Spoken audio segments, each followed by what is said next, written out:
Arratsaldeon guztiei, lehenik eta behin eskerrik asko udal ordezkariei, udal teknikariei eta baita onera gerturatu zareten herritarrei ere, izan ere gaurko neguko eguraldiakin ulertzen dut erosoago izan zitekela etxean geratzea, onera etortzea baina bueno, hemen izateak erakusten du herriarekiko guztiok dugun konpromisoa eta horregatik lehen hitzak eskerrekoak guztiei. Eta, bueno, udalbatza hasi aurretik bai gai zerrendaren inguruan zehaztapen batzuk. Izan ere aurreko ostiralean bidali zen gaurko udalbatzako gai zerrendaren eta dokumentazioaren mezua eta, bueno, horrez gain, 4 mozio ere aurkeztu direla esan beharra daukat.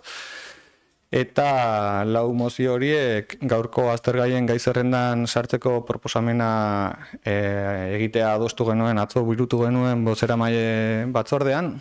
Eta horrela Biel kontsumitzaileen bizitza elkarteak 2024ko 11.953 zenbakidun sarrera idatziz aurkeztutako mozioa eztabaidatzeari ahotsan editzu udaltaldeak bide eman dio.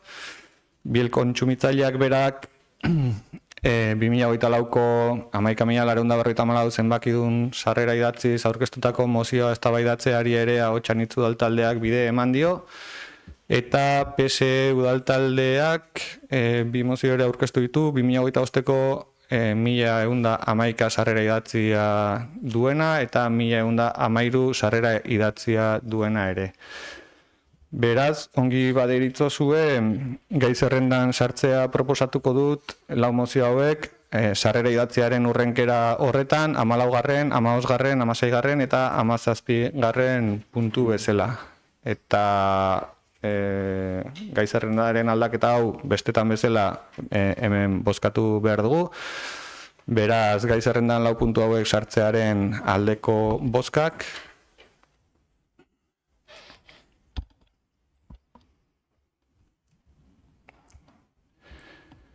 Beraz, aipatu ditugun 4 puntu hauek sartuta, gaurko udalbatzak 18 puntu izango ditu, eta azkena 18. izango da erregu eta galderena, eta besteak urrenkera berean jasoko dira. Beste zenbait kasutan egin izan dugun bezala, herri eragile batek mozio bat aurkezten duenean, beraiei proposatzen zaie mozio horren defentsa egitea eta ez izaten bertan egon behar izan udalbatzaren amaierar arte, hau da, beraiek hemen geratzeko gonbidapena badute, baina nahi dutenean ere joateko aukera izan dezaten. 14. eta 15. puntuak direla Biel bizitza elkartearen 2 mozio horiek, jorratuko ditugu lehenengo 2 puntuetan, edo 14. eta 15. puntuak, eta gero jarraituko dugu gai zerrendarekin ongi badiritzozue.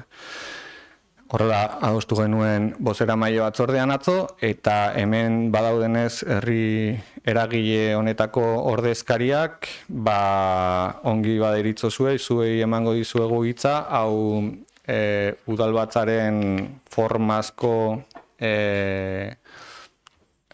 eremutik edo geratzen da, rezeso baten barruan geratzen da zuen interbentzioa, eta gero guk debatituko dugu udaltalde bakoitzak mozio horri dagokion ingurua barrak, eta bozkatuko dugu. Ongi badiritzozu, lehenengo ingo dugu 14. puntuari dagokiona, herritarren eta bizitzaren kulturaren aldeko mozioa azalduko duzute zuek 5 minututan mesedez, gero guk eukiko dugu debatea eta bozkatuko dugu, eta ondoren beste mozioarekin gauza bera ingo dugu, bale? Ongi baderitzozue, badukazuten mikrofonoa eta errezeso honen tartearen barruan zuei emango dizuet hitza defendatzeko herritarren eta bizitzaren kulturaren aldeko mozioa. Hola. ¿Se oye? Vale. Bueno, buenas tardes. Gracias por recibirnos en vuestra casa y venimos con la intención de exponeros a todos ustedes todas las medidas que se tomaron durante la pandemia del COVID y explicar por qué estamos en contra de lo que ocurrió, basado todo en trabajos científicos de calidad y en informaciones de instituciones que para nada se pueden considerar que sean negacionistas, conspiranoicas o cosas similares. ¿Me disculpas, por favor? Barkatu, ¿eh? Por el orden del día que hemos establecido según el registro de entrada, el primero de los puntos es la otra moción. Si nos importa, para que luego no nos confundamos y sobre todo el secretario municipal a la hora de hacer las votaciones y recoger en el acta, si os parece bien, primero hacemos la moción a favor de la ciudadanía y la cultura de la paz, o de la vida, perdón. Bye.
Bai, hola, entzun diazu, ezta?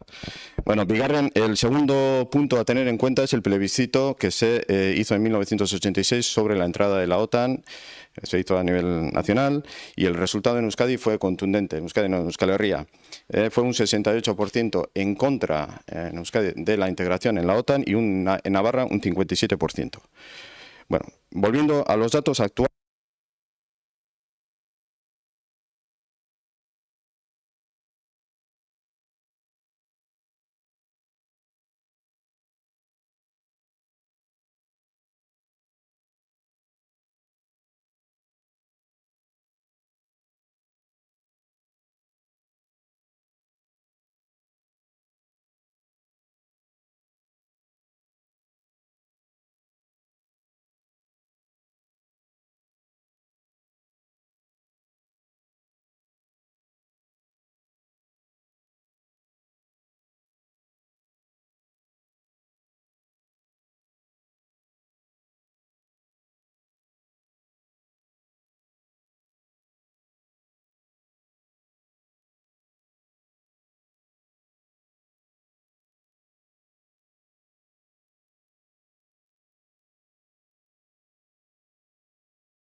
político, ideológico que cada uno pueda ser. El ayuntamiento es la institución, no sé, es la institución más cercana da.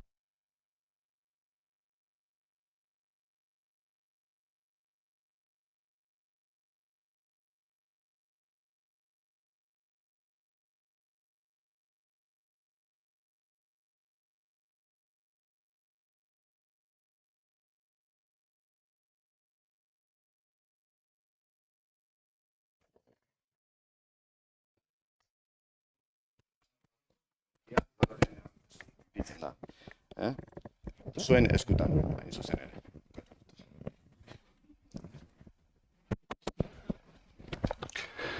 Eskerrik asko. Orain helduko diogu udaltalde ezberdinen balorazioari eta lehenik eta behin ahotsan hitzen izenean mesedez.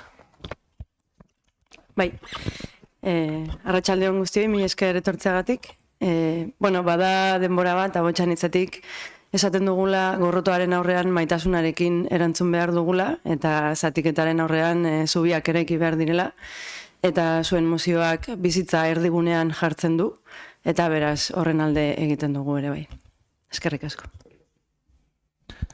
EAJaren izenean. Ez dugu balorazioik egingo eta kontran bozkatuko dugu. Alderdi Sozialistaren izenean.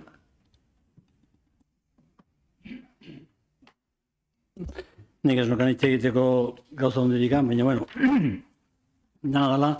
Bueno, primero, agradeceros toda esta documentación.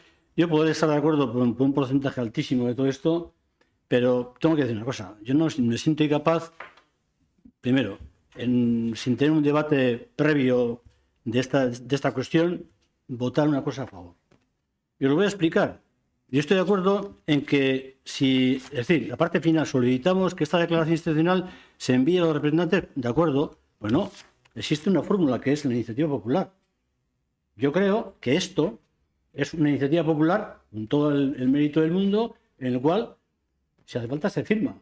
Pero yo en este momento, en un ayuntamiento, en esta situación, es decir, decirle a mis representantes que discutamos este tema, es que no sé qué decirles.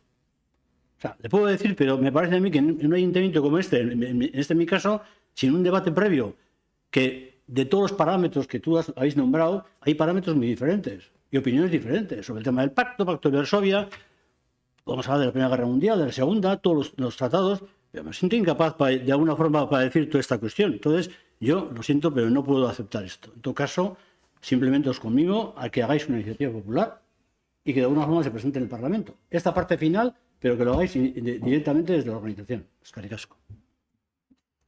Ni esker Bilduren izenean, Koldo? Bai, arratsaldean eskerrik asko.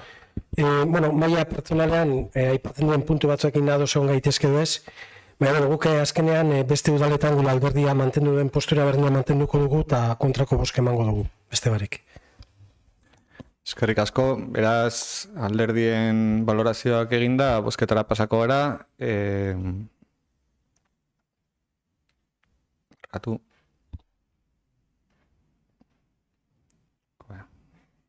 Hamalaugarren puntuan, herritarren eta bizitzaren kulturaren aldeko mozioaren aldeko bozkak.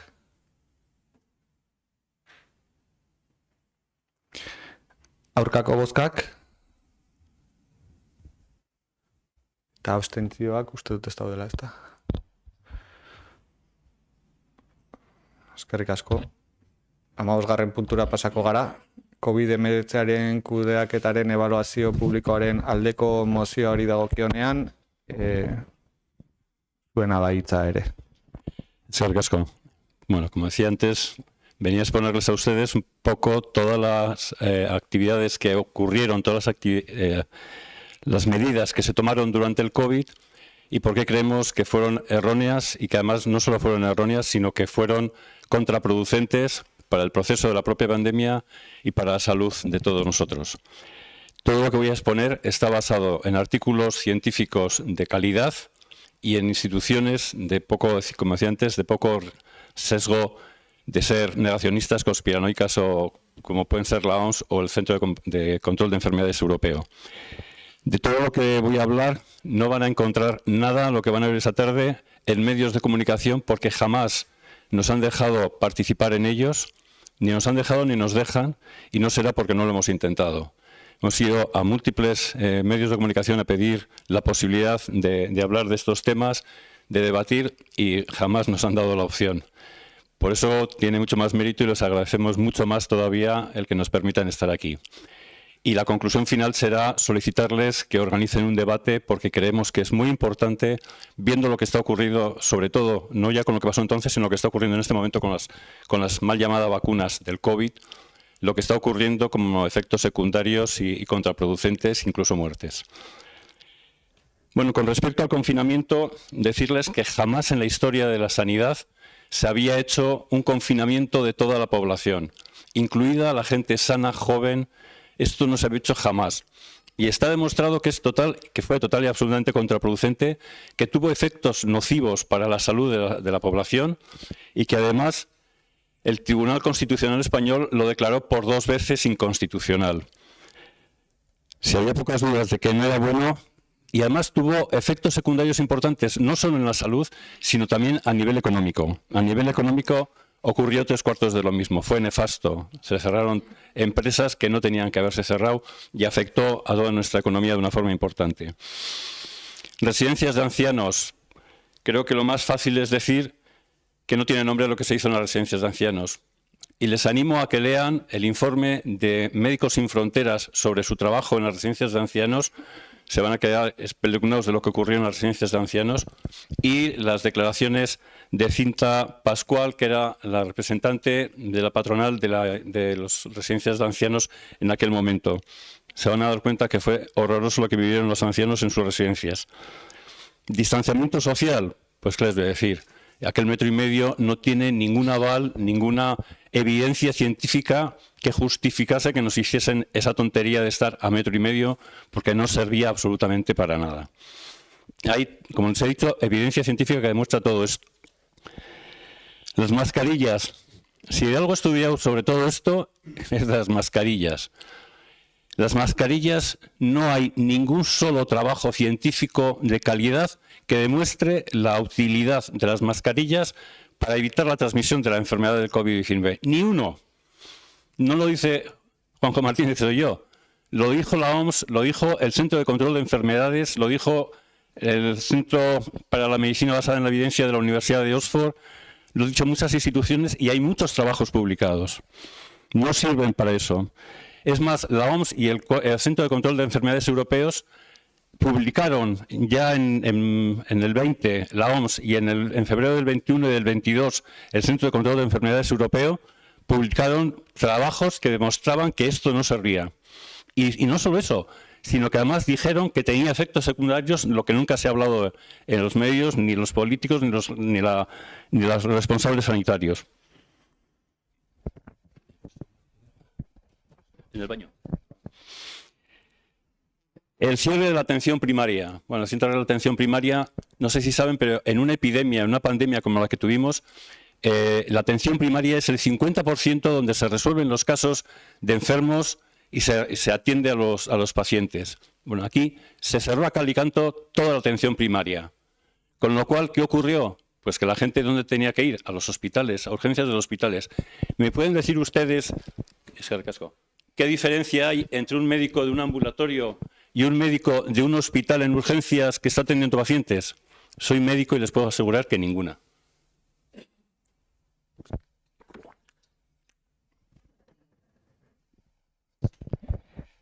Por eso yo no consigo entender cuál fue el motivo de ir en contra de una medida totalmente lógica y normal, que era la atención primaria en una situación como la que vivimos. Pero se cerraron los centros de atención primaria.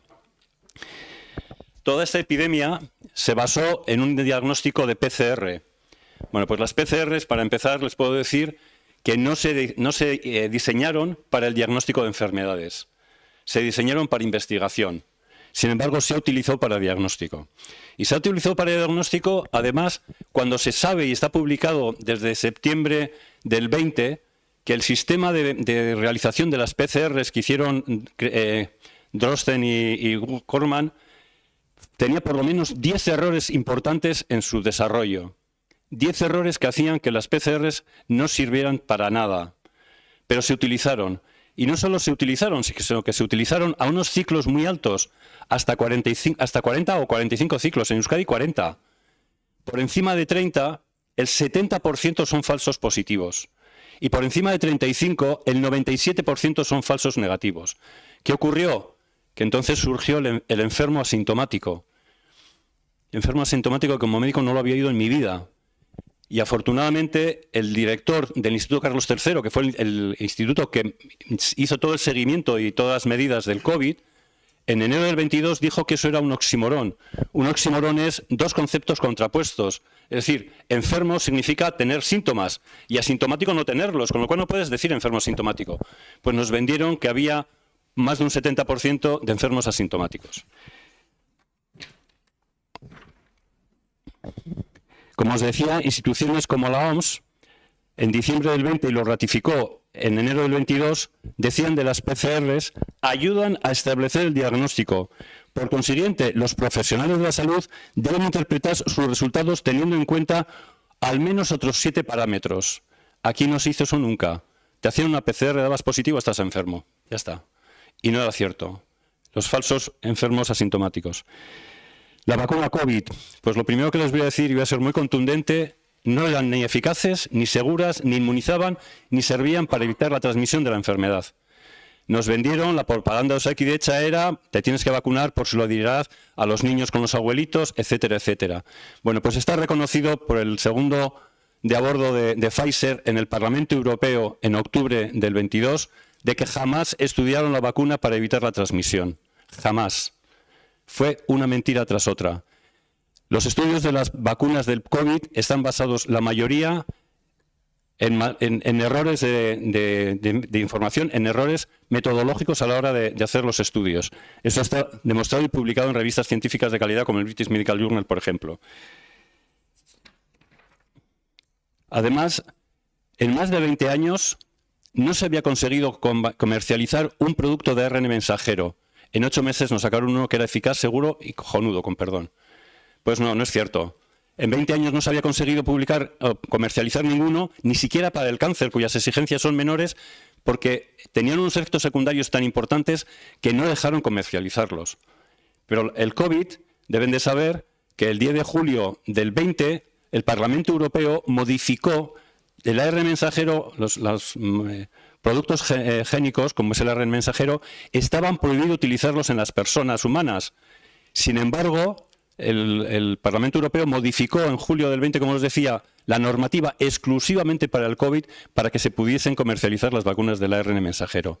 Esto ocurrió también. Disculpa, ¿puedes ir terminando, por favor? Sí. Porque si no, nosotros tenemos que en seguir conclusión, con otros 13 puntos decirles más y nos vamos a alargar. Sobre las vacunas hay mucho más, pero ya les digo que no son eficaces, no son seguras, no estaban destinadas a evitar la transmisión. En conclusión, tienen muchísimos efectos secundarios, eso está demostrado, y producen muertes en porcentajes que jamás las vacunas habían producido en 34 años de estudios en Estados Unidos. Con el pasaporte COVID, decirles 3/4 de lo mismo. Nos impusieron un pasaporte COVID cuando incluso el gobierno español tenía un estudio de expertos que contraindicaba el uso del pasaporte COVID. Hay una sobremortalidad en los países más industrializados. Tenemos en Euskal Herria, tenemos una sobremortalidad que viene desde finales del 21, pero que además ocurre en los países más vacunados. Pero las autoridades no saben por qué estamos teniendo esta sobremortalidad. Incluso en Osakidetza, un alto cargo de Osakidetza dijo que tardarían por lo menos 10 años en saber por qué se estaban muriendo más vascos de lo habitual. En conclusión, decirles que para nada las medidas que se tomaron tienen un aval médico, científico, en absoluto. No están respaldadas por esto. No hay bibliografía que ampare todo esto. Que los efectos secundarios y las muertes que está provocando la vacuna del COVID son importantes y jamás se había visto algo parecido con todo el resto de vacunas juntas en 34 años del VAERS, que es el organismo americano que lo controla. Por todo ello, les agradeceríamos muchísimo que contemplen la posibilidad de hacer un debate sobre todo lo que ha ocurrido con el COVID y que en ese debate se aclaren las cosas y se puedan tomar medidas de si hay que seguir con esta vacuna o no, que mi opinión personal es que no, que hay que retirarla porque está produciendo más desgracias que beneficios. Muchas gracias. Eskerrik asko, pasako gara udal taldeen balorazioetara, abotxan itzen izenean, mesedez, ez ditu? Bai. Bueno, kasu honetan, guk ere ez daukagu gure burua negazionista atzat, baina esan beharrean nago ez dugula denbora nahikoa eduki aztertzeko proposamena egin den kudeaketaren kritika bat, edo hori gainditzen duen, ez dugu denborarik eduki. Bai, egia da, interesgarria iruditzen zaigula debatea irekitzea eta hortan sakontzea, baino momentu honetan emozioaren aurrean abstentziora joko dugu. Eskerrik asko, EAJaren izenean. Ez dugu balorazioikan ez dugu egingo, baino ere lehen egin dugu moduan kontra egingo dugu. Alderdi sozialistaren izenean, Josu? Bueno, por nuestra parte, a ver, yo me siento incapaz, te digo sinceramente, de poder analizar este tema. Yo no puedo decir si de alguna forma todo el tema del proceso... Yo lo que sí te puedo decir es que cuando tuvimos el tema del COVID, aquí todo el mundo echamos a temblar. Y el gobierno, los gobiernos, y es la OMS la que marcó las directrices. La OMS marcó las directrices a nivel mundial. Entonces, yo creo que no me siento... Y luego me extraña que de alguna forma se plantee el debate y se hable de Osakidetza. Aquí el que da la orden de cierre es el gobierno de España. En todo caso, el debate también tendrá que ir dirigido al gobierno de España, digo yo, no solamente a Osakidetza. Y para final, simplemente deciros que yo en concreto, este debate, trasladar a un ayuntamiento, en este caso, en nuestro, por ejemplo, en mi caso, es que no lo veo procedente. Vuelvo a decir, hay procedimientos políticos, parlamentarios, a nivel de Euskadi y a otros niveles, iniciativas populares, que de alguna forma vosotros tenéis la potestad, a través de las firmas, de hacerlo, y yo os planteo y os convino a que lo hagáis. Pero aquí, a nosotros, en este caso, yo me siento incapaz. Y luego hay una cosa, ahora criticabas la OMS. A ver, hace poco el señor Trump ha dejado de pagar a la OMS. ¿Qué pasa aquí? ¿Dónde estamos? Ahí lo dejo. Eskerrik asko, EH Bilduren izenean... Koldo, zu. Bai, eskerrik asko alkate jauna, postura berdina mantenduko dugu horreko postura berdina. Oso ondo, ongi baderitzozue, bozketara pasako gara, 15. puntuko bizita plataformak aurkeztutako COVID-19 kudeaketaren ebaluazio publikoaren aldeko mozioaren aldeko bozkak, bat ere ez, kontrakoak eta abstentzioak.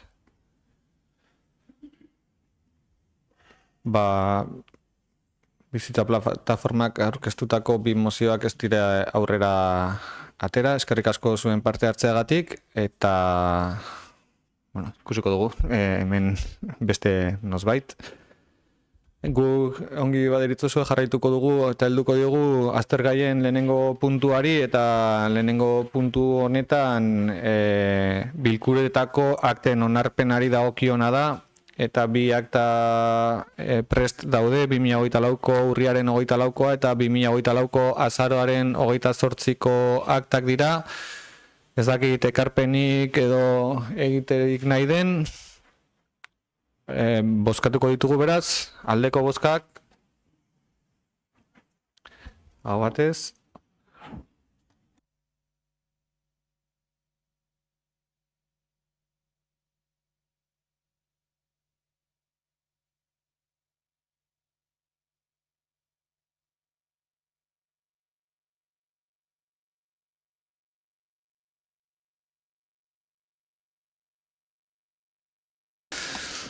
Bigarren puntura pasako gara, Noemi Odriozola Karma Plaza Fundazioko patrono kargoari buruz aurkezturiko uko egitearen berri ematea eta izendapen berria PSeko ordezkaritzan. Kasu honetan, urtarrilaren 13an PSek 429 sarrera idatzia zuen erregistroko sarrera idatzia zuen dokumentua aurkeztu zuen, bertan aipatzen zen Noemiren kargu uztea eta postu horretarako Josu Albarezen izendapena proposatzen zen. berri ematea da, ez dakit norbaitek zerbait esan nahi duen honen inguruan. Beraz, ongi badirutzuzue, udalbatza jakin da, ondorengo urratxe izango da Arma Plaza Fundazioan bertan, urrengo bileran proposatuko da Josu Albarezen patronukide izendapena. Ados? Pasako gara hirugarren puntura. Hirugarren puntua 2023ko enplegu publikoaren eskaintzaren aldaketen berri ematea da. Eta gogoratuko duzue, 2023ko onartu zen lan eskaintza publikoari dagokionean, 30 lanpostuko lan eskaintza publiko aurre ikusi zela, eta horietatik 25 sarbide librekoak izango zirela, eta beste 5 barne promozio bitartez esleitzekoak.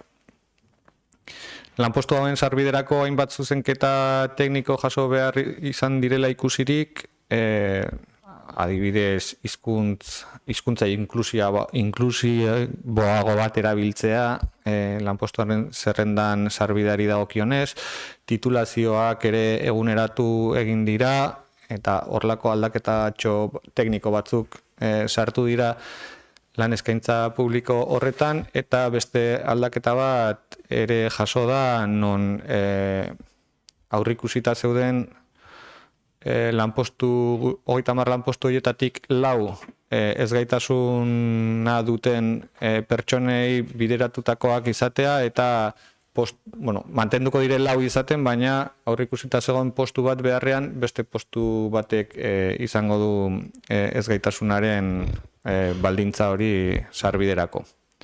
Ez dakit zalantzarik dagoen, argipenik behar den.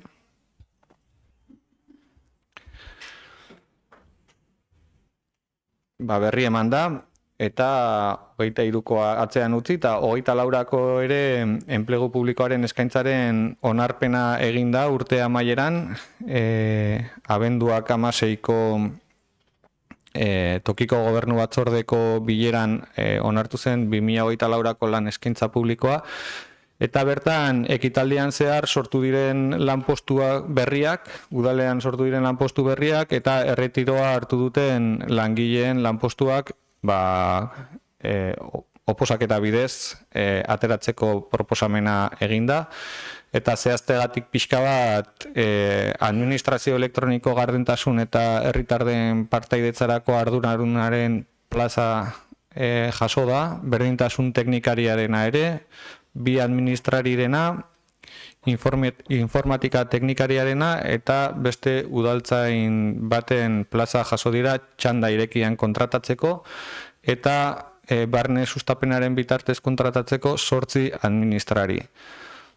8 administrari hauek gogoratu direla administrari laguntzaile bezala kontratatuta dauden, eta lanpostu horiek administrari gisa jaso ziren gure lanpostuen zerrendan, baina lanpostu horietara sarbide eukitzeko barne sustapeneko promozio bat egin behar da nahi ez, eta hori da jaso duena 2024ko enplegu publikoaren eskaintzak.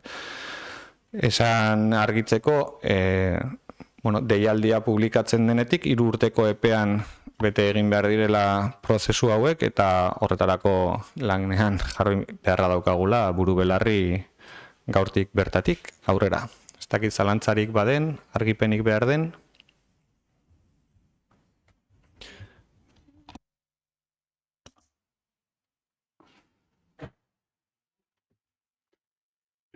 Bueno, yo sobre este tema, me parece, a ver, sobre este tema de la información, tanto el tema del 23 como el 24, vuelvo a lo mismo, ya sé que vuelvo a lo mismo, y es, yo creo que está muy bien que en el Pleno se nos informe de toda esta cuestión, pero hecho de falta, nuevamente, que este tema antes no lo hayamos abordado, por lo menos por parte de personal, no se nos haya informado y nos tengamos que de alguna forma enterarnos, o porque nos han mandado a través del BOE las correspondientes cuestiones. Yo creo que, vuelvo a lo mismo, yo creo que esta cuestión está ahí.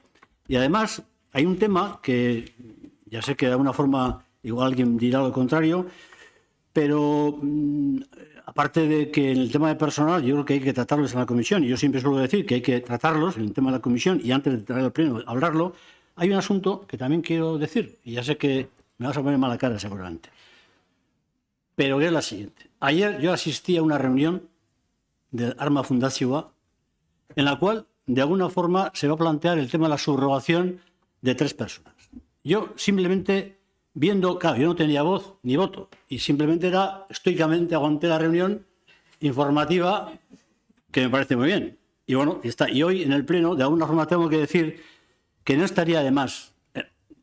Déjame hablar. Ya sé que me vas a decir, no procede. Bien, déjame hablar. Entonces, simplemente tengo que decir que no estaría de más que en una comisión de personal también, de alguna forma, habláramos o tratáramos esta cuestión, porque, de alguna forma, lo que se decida en lo que es en la estructura de Arma Fundazioa sobre el tema de las 3 subrogaciones, también puede tener ciertas relaciones con lo que es el funcionamiento del ayuntamiento. En lo cual, no estaría de más que tuviéramos una reunión en la cual estuviera el comité de empresa y que de alguna forma conociera un poco las ideas y los principios que los cuales son legítimos por parte, en este momento, del equipo de gobierno, que me parecen legítimos, no lo digo pongo en duda, pero que de alguna forma las derivas y las consecuencias que pueda haber esas decisiones también de alguna forma las podemos tener, y luego sobre todo las consecuencias que pueden tener todo ese tipo de actuaciones, sobre todo incluso en el tema del tema del personal y las propias actuaciones. Y entonces no estaría de más que hubiera un informe por parte del ayuntamiento, de los servicios jurídicos,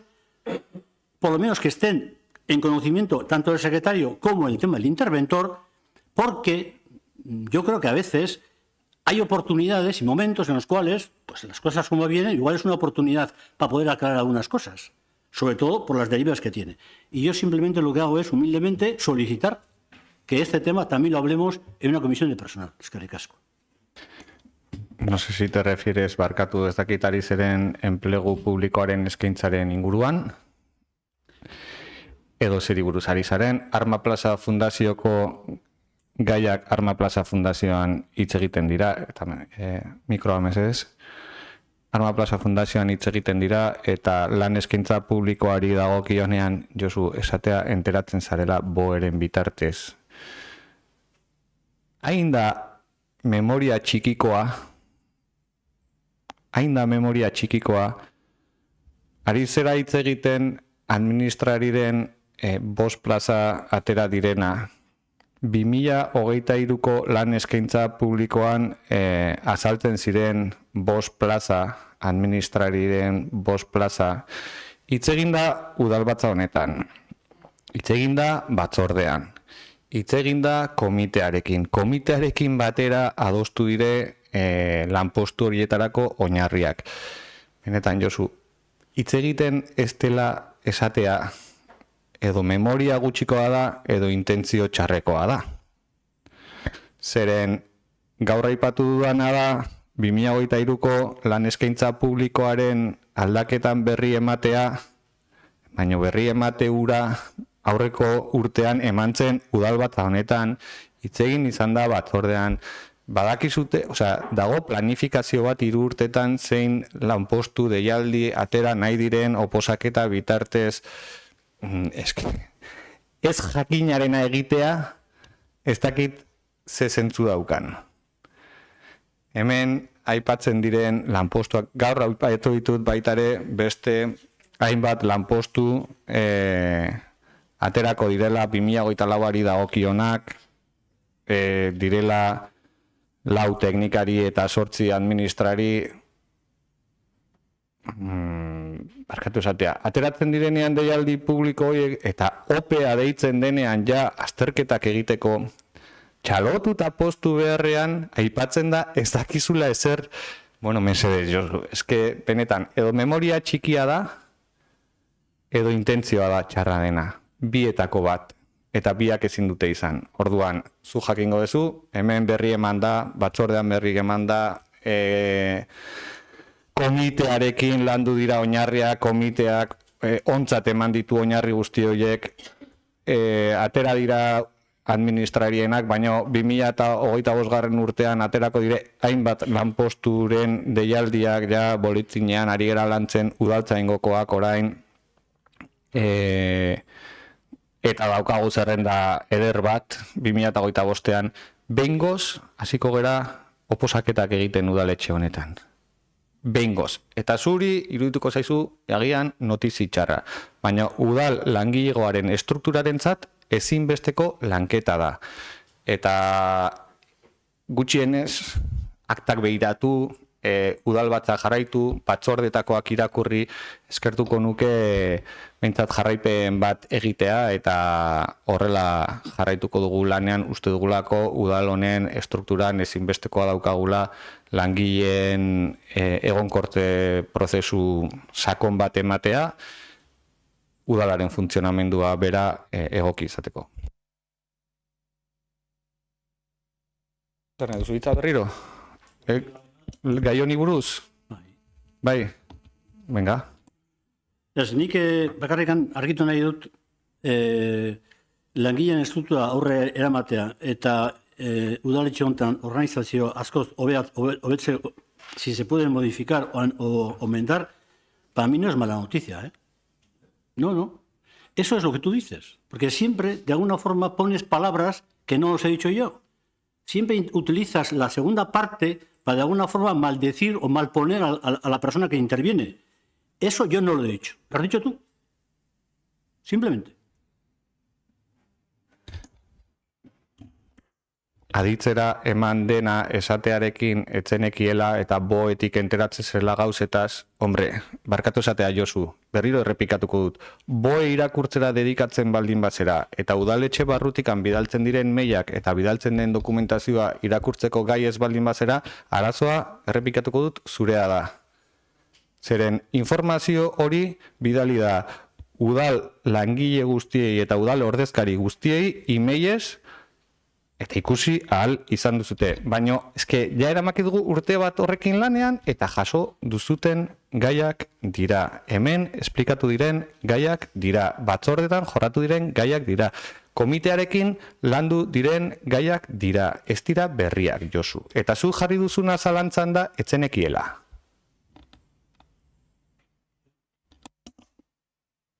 Simplemente me he referido a que yo entiendo que cuando de alguna forma se nos va a traer al pleno, pues en este caso, dar a conocer sobre las propuestas que va a haber del año 24, yo, en los años que llevo en el ayuntamiento, previo, hay unas comisiones que vienen antes del pleno. Y en esas comisiones, a mí me hubiera gustado que de alguna forma se hubiera decir, oye, vamos a sacar en el BOE esta cuestión. Me hubiera gustado. Esa es mi opinión. Tú tienes otra forma de actuar. Esa es mi opinión. Pero yo a lo que voy es a lo de malponer, charrea, udaletxea, la falta de organización. A eso voy. Esa especie de latiguillo que sueles tener de vez en cuando y has tenido en este caso, yo no lo he dicho. Y me refería a eso. A eso me refería. No al otro. Porque el otro es subjetivo. Tu apreciación y la mía son diferentes en este caso. Y en el tema de personal, las formas de tratarlo son diferentes. Son diferentes. Esa es la diferencia. Berriroren mikroari emango diozu, mesez? Eskerrik asko. Ez, Josu, nahi baduzu egiten dugu debate bat interminablea gai honi buruz. Baina argi dagoena da informazio hau partekatuta izan dela. Josu, hitz eginda dago planifikazio batetaz, 3 urteko planifikazio batetaz. Lanketan urtero egiten da eta tokiko gobernu batzordeari dagokio onartzea lan eskaintza publikoaren deialdia. Esatea ez dakizula ez da egia. Eta nahi baduzu, eski iritzi ezberdinak eukitzea niri ez ditorrek inolako minik ematen. Iritzi ezberdinak bakoitzak badaukagu gureak, matizak denonak ditugu, baina lanketa zalantzan jartzea ez da zilegia, nire ustez. Eta nahi baduzu, hitz egingo dugu, gai honetaz 50 txandako turnotan, baina egia dena da, hau hitz eginda dagoela.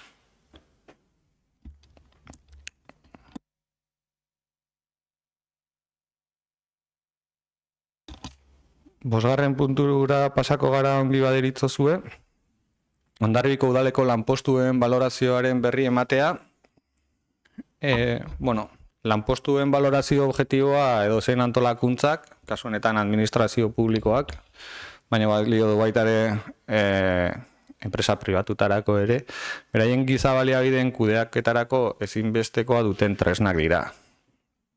Hondarribiko udalean ez da garatu horrelako tresnarik, ez behintzat guk topatu dugunik azken 25 urteetan.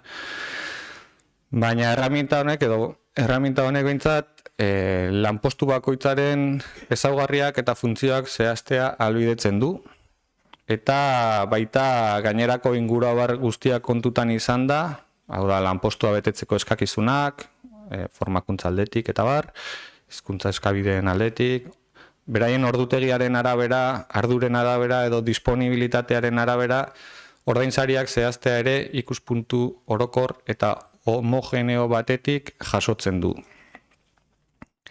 Beraz, ulertzen dugu Hondarribiko udalean funtsezkoa dugun erraminta hau kontratatzeko saiakeran aritu gara hainbat hilabeteetan. Esleipena hutsik geratu izan zaigulako adibidez 2 aldiz. Eta 3. prozedura batean lortu dugu behingoz enpresa bat kontratatzea lanketa hau egiteko. Enpresa esleipenduna Rodríguez Viñals Mallorcako enpresa izan da eta esleipen honekin aurreikusitako kostua 80.000 euro ingurukoa aurreikusten da. Lanketa proiektu honekin kontratatu dena ez da bakarrik. Jada egituran aurkitu ditzakegun lanpostuei buruzko valorazio objektibo bat burutzea, baizik haratago joatea eskatu zaio enpresa honi. Izan ere, lanketa honek Hondarribiko udalak eskaini nahi dituen zerbitzuak eskaintzeko beharrak identifikatzea du helburu, gabeziak azalaraziz eta etorkizunerako beharrak bideratzeko tresnak ere ahalbidetzen saiatuko garelarik. Lanketak 7 eta 10 hilabete arteko iraupena izatea aurreikusten da. Ez da zehatza zeren 2 fase izango ditu. Lehenengo fasea bereziki langilegoaren partaidetzarekin egin behar da, eta hori ez dago definituta guztiz zenbat iraungo duen. Ze partaidetzaz aparte adostasunak bilatzeko saiakera ere egingo baita, eta 2. fasea teknikoagoa izango den fase bat izango da, eta horrek bai gutxi gora bera aurrikusi dezakegu 2 hilabeteko epea izango duela. Behin lanketa tekniko guztiak egindakoan, ateratzen den emaitzak, legeak ezartzen dituen betekizunak naita nahi ez betetzea bermatu beharko da, eta bestalde batetik udalbatza honetan aurkeztuko da bai dokumentuaren azalpena eta onarpenerako proposamena ere. Takit zalantzarik baduzuten, argipenik behar den, bai, Kalix? Bai, eskerrik asko, arratsalde on guztioi. Pozgarria da, benetan pozgarria da, langileen valorazioa, lanpostuen valorazioa izatea. Zaila izango da, esan duzun bezala, 10 hilabetez, 10 hilabetez. Eta pixkat lotuko dut lehengo puntuan izan duzuen, eztabaida edo iritziekin, ez? Zenbat urte, zenbat hilabetez, ari gera pertsonalen gaien inguruan, EAJ agintaldi honetan beti alde bozkatu du, beti horrela bozkatu dugu, eta egintzen bilera bat, langileen lanpostuen valorazioa ezagutzeko, gonbitea jaso genuen astelen batean, hurrengo goizean, bilera bat bazegoela, okerrez banaiz. Eta orduan, justo koinziditu zuen, Irungo Zer irratian tertulia bazegoela, eta orduan, ez ginen egon politikoki bilera horretan. Eta hainbeste landu dugun, hainbeste hitz egin dugun honen inguruan, hainbeste beharra dagoen, denok ikusten dugula hori, sikiera gonbitea egitea, denborarekin, eta aukera ematea hor egoteko, ez dakit, ze hitza esan, binon, deferentziaz, ez? Oskontuan izan, bestiok ere bai gure irizpidea, gure iritzia daukagula, eta hobeto eginda, erresago, edo, elkarrekin juteko aurrera, erresago kontuan izaten badugu, guk ere nolabait barruan sentintzen garela, ez? Eta kasu honetan, bilera horretan ez ginen egon, ez genuen aukerarik izan hor egoteko, Binon, berriro bukatuko dut esanez, pozgarria dela udaletxean olako lanpostuen balorazioa izango dugula. Eskerrik asko. Besterik? Josu? Bueno, principio ezan balorazio egitea udaletxean langile buruz, nik positibo ikusten dut.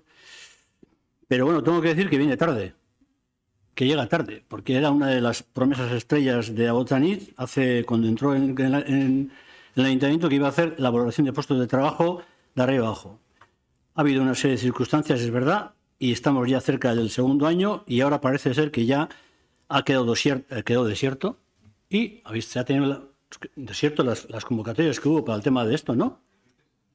No, eso guay, no lo he dicho. Desiertos no. O sea, no había. A ver. Josu, acabo de explicar que se ha contratado a la... Ahora sí, pero ha habido 2 licitaciones que no han asistido. Pues eso he explicado, ¿vale? Eso he explicado. Bueno, Bien, es que... te digo, a ver, déjame también decírmelo a mí, ¿no? Ya está, no pasa nada. Entonces, bueno, en este momento hay una... Bien, vuelvo un poco al asunto. Yo creo que ya lo han dicho aquí. O sea, es decir, del tema de la valoración me parece muy importante y además yo podía haber dicho algunas cosas y hacer aportaciones, sobre todo porque, bueno, a lo largo de este último año ha habido, sin hacer ningún tipo de valoración, ha habido gente en esta casa que se les ha subido los pluses. Me parece muy bien. Me parece muy bien. Y hace poco ha habido 2 decretos en los cuales se les ha parecido a 2 personas unos pluses. Me parece perfecto porque se lo merecen seguramente. Entonces, sí. Entonces, a ver, a lo que te voy. Eso me parece bien. Entonces, claro, coincidimos en el tema de la valoración. Diego podía haber hecho aportaciones o por lo menos tener conocimiento por parte de una reunión de personal, si no era posible con los trabajadores, porque no fue posible porque estábamos en la radio. ¿Qué menos que convocarnos a una reunión por parte del personal y por parte de quien corresponda para explicarnos el proyecto? ¿Qué menos? Y no se nos ha hecho. Y de alguna forma lo que veo es que hay lagunas repetitivas con el tema de personal, pero no solamente es en este punto, en el anterior, y hace también incluso de una forma reiterada en esta casa, en un pleno, lo he insistido y después se han hecho las reuniones. Y me remito a las actas que hay en este momento en la casa.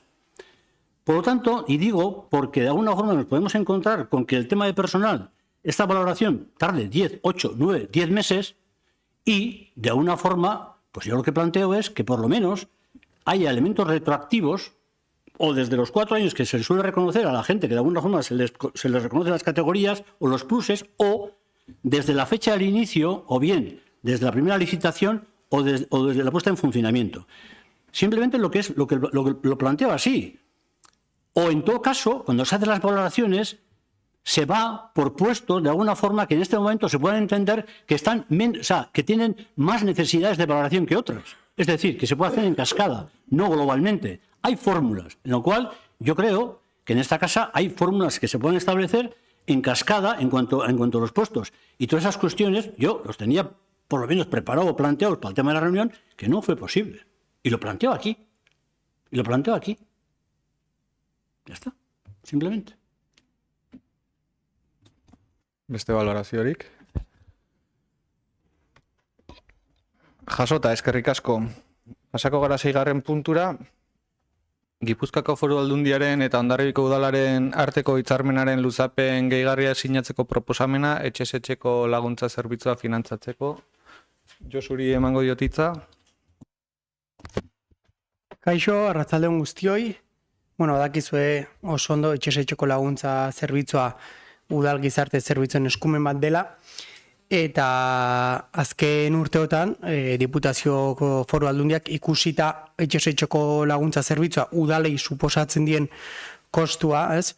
Sartu nahi izan zuen zerbitzu hau laguntzen, azkenean udalentzako lagungarri da, 2008an hitzarmen bat sinatu zuten Gipuzkoako 78 udalerriek eta mankomunitatek, eta 2 urterako hitzarmen bat zen, baina 2023an urte bat luzatu zen, eta berriro ekartzen duguna da, beste urte bateko luzapen bat. Azkenean lagungarri da, gizarte zerbitzuentzako etxez-etxeko laguntzan finantziazioan, eta hori da ekartzen duguna. Mi esker. Valoraziorik? Ez bakarrikan zuzenketa txiki bat, 9 hilabete dire iraila arte, Edur. Bai, bale. Bai, izan duzu urte bat horregatikan. Bale. Gu alde egingo dugu. Besterik? Bozketara pasako gara ba, 6. puntuan, Gipuzkoako Foru Aldundia eta Hondarbiko Udalaren arteko hitzarmenaren luzapen gehigarriaren aldeko bozkak. Hau batez onartua. 7. puntura pasako gara. Udal argitalpenen salmentarako prezio publikoak ezartzeko akordio arautzailea aldatzeko proposamenari dagokiona.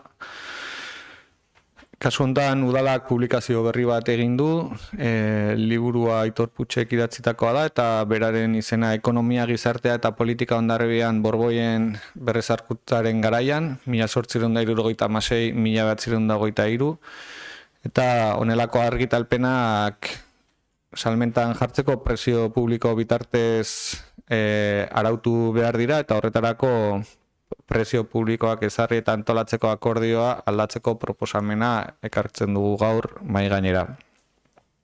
Egin beharreko txosten teknikoak egin dira eta bertan justifikatzen da 20 euroko prezioan saltzea eta horrek dakarren defizitan neurri batean udalarentzat ulertuko dugula interes publiko orokorreko jardueraren barruan dagoela eta horregatik ezartzen da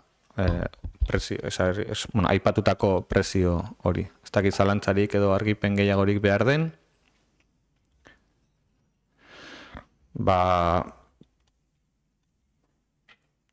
Salmenterako prezio publikoak ezartzeko akordio arautzailea aldatzeko proposamenaren aldeko bozkak. Hau batez onartua.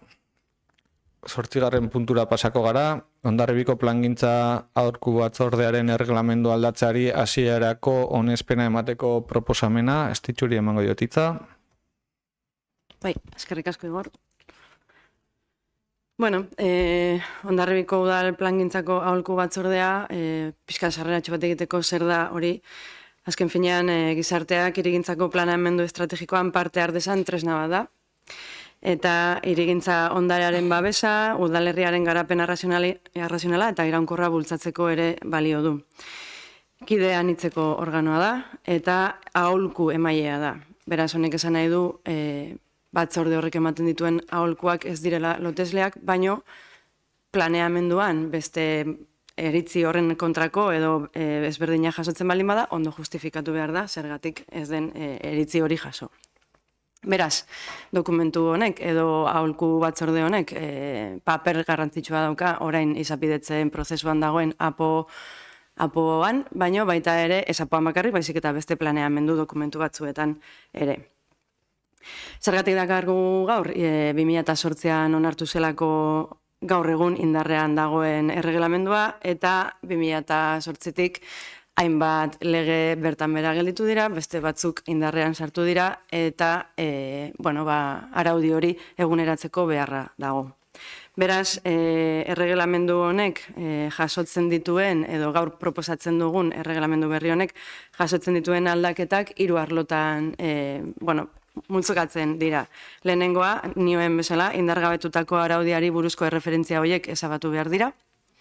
Bigarren lekuan, araudi hau onartu zenetik indarrean sartu diren lege berriak jaso behar dira, batez ere 2 arlotakoak, bat euskararen erabilera arautzen duten araudiari buruzkoak, tartean Euskadiko toki erakundei buruzko 2/2006 legea, eta baita ere berdintasun arloa arautzen duen 1/2026 berdintasun legea. Eta 3. Zutabe edo arloan izango litzateke plangintza aholku batzorde honen osaera zabaltzea eta hau da gehiago batzorde horren kideengandik jasotako eskari bat hainbat edo modu konstante batean. Kideen zabaltze honen inguruan dokumentuak jasotzen duen aldaketa, kideak 2 izaera dituzte batzorde honetan, badaude batzuk ahotsa eta bozka dutenak. Hoien artean, ordezkaritza politikoa kantitatez ez da aldatu, baino bai aldaketa bat egondu da. orain arte indarrean dagoen araudiak jasotzen zuen lehendakaritza alkatearengan erortzea eta lehendakari ordea ingurumen zinegotzia izatea. Dokumentu berrian planteatzen dena da, lehendakaritza alkateak edukitzea eta lehendakari ordea hirigintza eta lurralde antolamendu zinegotzian egotea, izan ere gaur egungo errealitatea da disoziatuta daudela bi perfil horiek. Baino, jasotzen du ere, aurreko dokumentuari nolabaiteko keinu eginez, disoziazio hori emango ez balitz, eta alkatearen figura jasoko balitu bi perfil hauek, orduan berriro ere ingurumen zinegotziak edukitzea lehendakaritza orde hori. Talde honen barruan beste aldaketa batzuk eman dira, hala nola auzo elkarteetako ordezkari guztiek edukiko lukete beraien lekua, izan ere iruditzen zaigu lurralde antolamenduaz baldin bagera auzo bakoitzak eduki beharko lukela bere lekua. Eta berrikuntza modura, aipatu dudan bezala, euskara sustatzeko elkarteak badaude herrian eta haietako ordezkariak egongo dira. Eta baita ere berdintasun arloko pertsona bat, izan daitekeela berdintasun mahaiko norbait edo bertako elkarteko, adibidez, herriko elkarteko ordezkariren bat. Orduan, hor bai gehituko lirateke bi figura berri batzorde honetara. Gero baditugu ere bai, beste izaera batekoak, ahotsa dutenak, baino bozka ez dutenak, eta hemen egiten dugun aldaketa da, orain arte, aholkulari juridikoak zeukala idazkari papera, eta kasu honetan proposatzen da udal idazkaria izatea, batzordeko idazkaria. Gainontzekoan ez du aldaketarik jaso, hau da, bete beharretan eta norberaren bakoitzaren paperak ez du aldaketarik jaso, eta prozedurari dagokionez, udal mailan onartzen diran edozein araudik eman behar ditun pausu berdinak eman behar ditu, hau da, gaur onartzen baldin bada, hasieraz onartzen da, honek jendaurreko EPA edukiko du, interesdunek erreklamazioak jarri ditzaten, eta hor ikusiko dugu, erreklamazioak baldin badaude, berriro pasatu beharko du udalbatzatik, eta ez baldin badago, behin betikoz onartuko da. Beraz, hauxe da, onartzera ekartzen duguna. Eskerrik asko. Zalantzarik, argipenik, valoraziorik, bai, Gonzalo? Bai, valorazio bat ingo dugu. Ados, haude, reglamentu hainbat puntu aldatu behar diela. Orain indarrean dagoen reglamendua onartu zenetik hainbat lege aldatu egin dire, eta beharrezkoa ikusten dugu aldaketa horiek. Gure arautegi egitea. Egoki iruditzen zaigu ere parte hartzea handitzea. Hainbat elkarte horrela eskatu dutelako. Baina zaigu onargarria iruditzen, eta ez da hau salatzen dugun lehen aldia, informazioa hain denbora gutxiekin bidaltzea batzordean baino lehen. Osoikoa da prozesu hau gobernu honetan. Eta askotan kexatu gara horretaz. Beraz, oraingo honetan, aztertzen ari garen gaiaren muinean ados bagaude ere, ez gatoz bat formekin. Ikusten dugulako gobernu honek ez duela ezertarako kontuntan hartzen oposizioko talde nagusia. Horregatik gaur puntu honetan aurkan bozkatuko dugu. Beste valoraziorik, bozkatzera pasako gara. Hondarribiko plangintzako aholku batzordearen erreglamendu aldatzeari hasierako onespena emateko proposamenaren aldeko bozkak. Aurkakoak. Abstentziorik ez dagoela uste dut. Gehiengoz onartua. Ongi baderitzozue 9, 10 eta 11 puntuak azalpen berarekin egingo ditugu, izan ere oso antzekoak diren puntuak dira, eta obra batzuengatik interes orokorreko deklaratzea eta horrek dakarren obaria estetxuri emango diot hitza. Bai, eskerrik asko Igor. Hori, alkateak aipatu duen bezala, 9, 10 eta 11 puntuek erro berdina dute, beraz, balio dezala azalpen honek 3 puntuetarako. Gauza da, indarrean dagoen eraikuntza instalazio eta obren zerga arautzen duen ordenantza fiskalak, 185erainoko baria emateko aukera jasotzen du, baldin eta obra horiek egoera sozial, kultural edo historikoa artistikoagatik interes bereziko edo udal onurakoak izendatuta badaude. Beraz, udalbatzari proposatzen zaiona da, obra hauek hala izendatzea, bai, interesekoak alegia. Orduan, 9. puntuan jorratzen den obra, Bidasoa ospitaleko bloke kirurgikoari buruzko obra da. Asko ezagutzen dugu, gai hau, ez bai da berria, eta denok dakigu bloke kirurgikoak esku hartze urgentea behar duela. Hasieran planteatzen zen proiektuak gatazka soziala piztu zuen, profesionalen aldetik, baita eragile zein gizarte zibilaren aldetik mobilizazioak egondu ziren.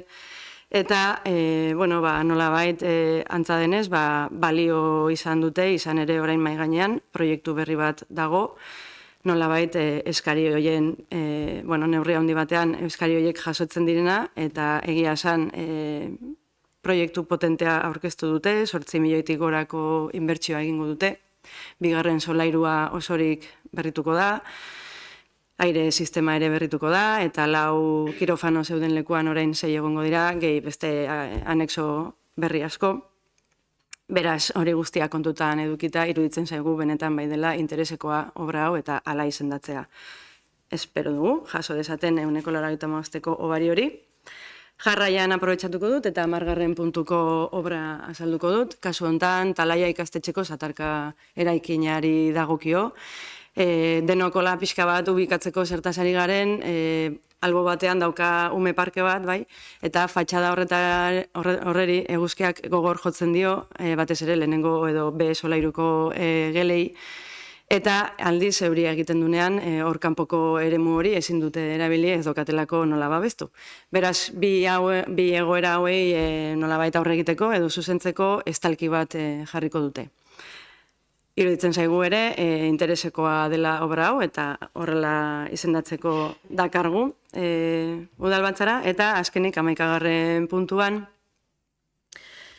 Arma plazako paradoreari dagokion obra batzuk ditugu, gogoratu nahi dut interes bereziko eraikina dela paradorea, eta bertan 2 esku hartze planteatzen dira, alde batetik daukagu, tapizen gela bezala izendatzen dena nolabait berritu eta musealizatzeko proiektua, kasu hontan argiteria edo argiztapena berritzen da, baina baita ere saneamendu lanak behar ditu, izan ere ezetasuna dauka, eta noski tapizak egoera horretan ezin dira mantendu, eta hor esku hartze bat egingo da, eta bestalde eraikinaren kanpo argiztapenean ere esku hartze bat egin dute, batez ere 3 fatxada historiko jei eta eraikinaren volumetriari behar duen garrantzia edo emateko.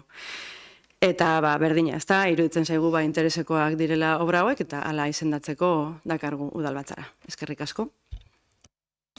Ez dakit zalantzarik edo argipenik behar den, baloraziorik. 9. puntua Bidasoa ospitaleko lanak interes orokorreko obra bezala aitortzeko proposamenaren aldeko bozkak. Hau batez, 10. puntuan Talaia eskolako obrak ere interes orokorreko obra modura aitortzeko proposamenaren aldeko bozkak. Hau batez. Eta 11. aldiz, paradoreko obrak ere interes orokorreko obra bezala aitortzeko proposamenaren aldeko bozkak. Hau batez ere onartuta. Pasako gara 12. puntura. Paradorean, 32 lurzoru proiektagailu instalatzeko beharrezkoak diren 100 metro lineal okupatzeko emakida onartzeko proposamena. Astitxu zurea da hitza. Eskerrik asko. Bai, puntu honek azkenekoarekin harremana dauka, izan ere aipatu dizuet, paradoreko obraren inguruko goraberak, ezta? Eta zehazki harremana dauka 2. esku hartzearekin, hau da, kanpo argiztapenaren hobekuntza horrekin.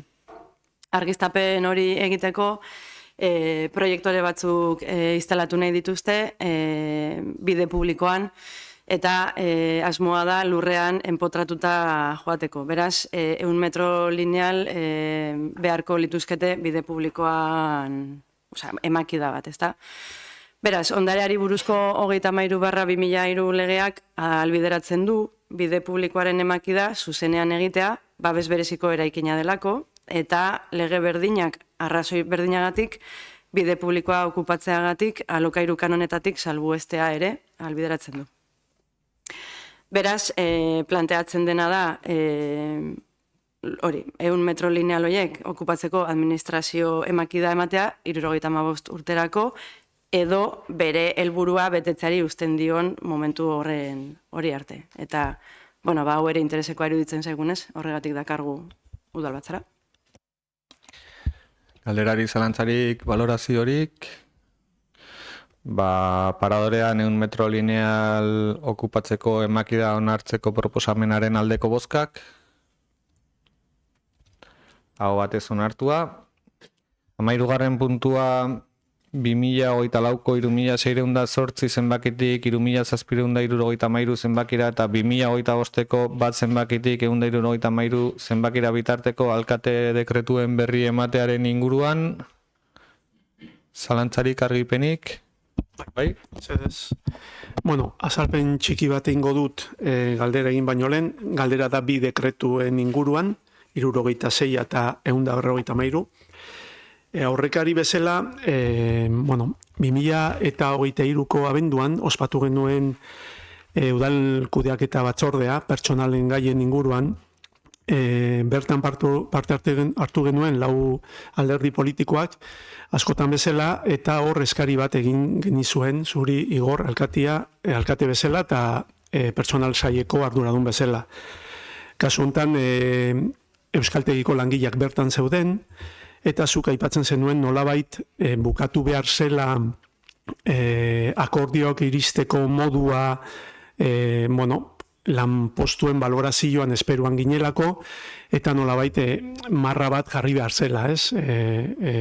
Hor EAJ, PSE eta EH Bildu momentu hortan ez egon agintean, zuekin batera gobernu taldean, eta eskatu genizuen, buelta bat emateko langile hoiei, eta begi honez ikusi zenuen eskaera, eta naiz eta 15 egunetara beste batzorde bat ospatu, hor 15 egun horietan ezin izan zen proposamen bat ekarri, bino bai gerora 2-3 hilabetetara, eta nolabait langile horien baldintzak eta egin beharrekoak hobetu ziren, ez? Eta nik uste dut denok elkarrekin lortu genuela hori.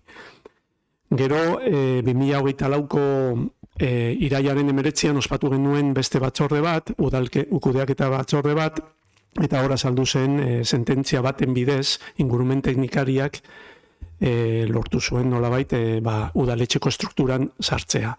Hor galdera egin genuen zuetzinen beste egin beharra bat bazenulako, eta bai eskatu genuen komplementuen inguruan informazioa. Eta erantzuna izan zen, momentu hortan bai teknikoki, baita politikoki erabaki zela horkila baten inguruan, nivel batzu jartzea, eta ere, langileen lanpostuen balorazioa eta gero ikusiko zela, lanpostu horren nola geldituko zen, baldintzak eta bar. Kasu honetan baditugu bi dekreto, 76 eta 153, hasieran aipatu duan bezala, eta hor badaude komplemento batzuk, 125ko ordain sari batzuk.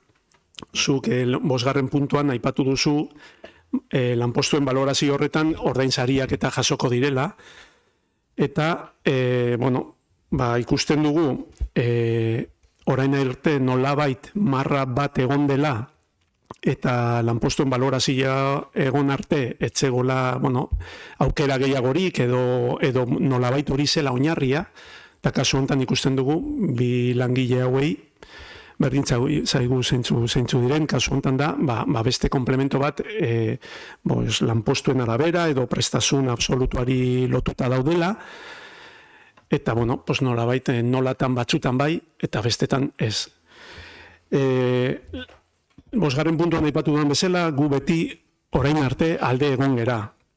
Elkarrekin joateko moduan pertsonalen gaietan. Bino ikusten dugu batzutan, kasu honetan zuk bi dekreto sinatu dituzu, eta nolatan batzutan bai, bestetan ez, eta non dago zure koherentzia, ez? Guk nahi dugun modu eraikitzaile batean, pertsonal gaietan batez ere, orain arte demostratu duen bezala, eta galdera zuzena da, nolatan batzutan bai, eta bestetan ez. Eskerrik asko. Bai, nik harridura sartzen dut, entzutea forma kontuak, eta epeak, eta denborak behar direla, eta gonbidapenak denborakin egin behar dira denbora gehiagokin. 5. puntuan aipatu duzun bezala, nola gonbidatu ziren lanpostuen valorazio objektiboaren azalpena enpresako zuzendari nagusiak emango zuen azalpen horretara gonbidatuak izan zineten pertsonal batzordeko kide guztiak. Eta aipatu da egun batetik bestera, ez dut oroitzen eguna zehatz, harritzen zait, baina ez dut oroitzen eguna zehatz, baina nahi badezu 24 ordu emango ditut ontzat.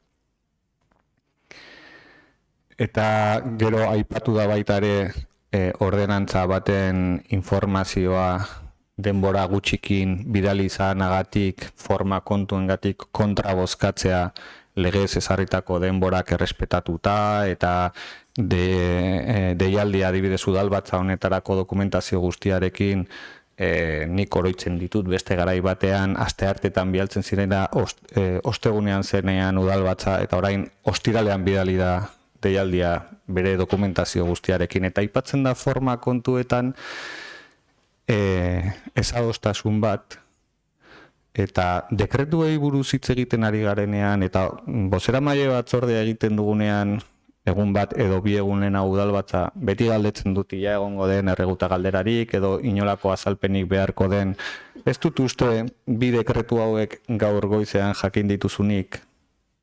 Ez dut uste gaur goizean jakin dituzunik bi dekretu hauen berri eta aurrez helaraztea zertaz galdetuko den prestatu alizateko erantzuna ere uste dut bidezkoa dela. Uste dut kalixazu zauden beste instituzio publikoan, funtzionamenduan, horrelako galderak eta horrelako azalpen eskaerak idatziz aurkeztu behar direla eta izan behar dela denbora bat prestatzeko erantzuna emateko. Eta zuek beti egiten diazutena da ez erraipatu, ez bozeramaile mailan, ez aurrez kasu batzutan beste talde politiko batzuk idatziak emailez pasatzen dute gero udalbatzan azalpenak emateko eta ez zuek egiten dezutena da justu etortzen zarete onera eta puntuan botatzen duzute jakin badakizutelako nik dekretuak ere ez ditudala eskura izaten.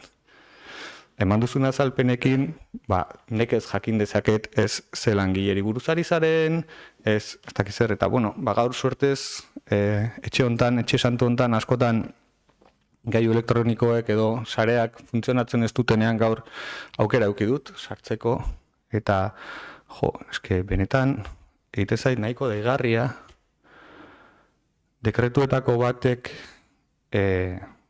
adierazten du bere izaera temporala izan ere jakin badakizutelako kontu hartzaile jauna beste lanpostu batetara sarbidea izan eta hemen akumulazio 130 jardunaldian jarduten duela momentu hontan eta baloratu zen guk kontu hartzaile bat ehuneko jardunean beharra daukagula eta teknikari horren proposamena izan zen kanpotik norbait jardunaldia gehitzera etortzea baino interesgarriago ikusten zuela bertako langileak duten ezagutzarekin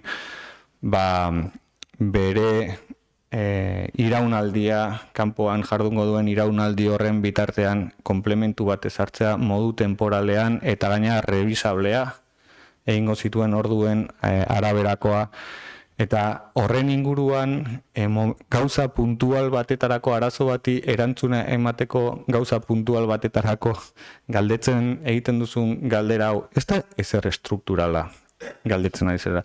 Beste lanpostu hitz egiten ari zerena interinitate edo aldi baterako langile baten kasua da baita ere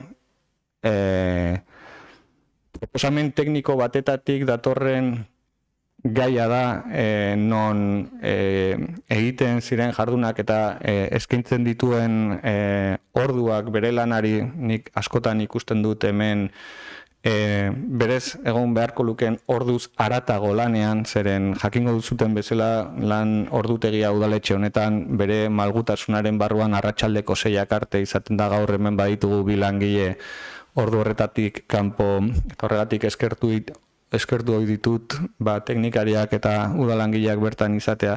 Baina ikusten dut maiz langile, aipatzen den langile hori, dekretu horretan aipatzen den langile hori hemen 6ak buelta horretan edo beranduxeago ere noizean behin lanean eta esaten diot askotan mesedez gure lan ordutegira mugatzeko eta teknikoki eskatu da egiten diren jardun hoiek eta sartzen diren ordu hoiek ere modu estrukturalago batean jasotzeko dedikaziozko komplementu hori jasotzea aldi baterakoa da, beharren araberakoa eta ez da ezer estrukturala jaso. Eta ez da ezer estrukturala jasoko lanpostuei dagokienean lanpostuen balorazio objektiboa egiten ez den bitartean aipatu nuen bezala, baina badaude egoera puntual berezi batzuk ezinbestean behartzen gaituztena neurri batzuk hartzera. Eta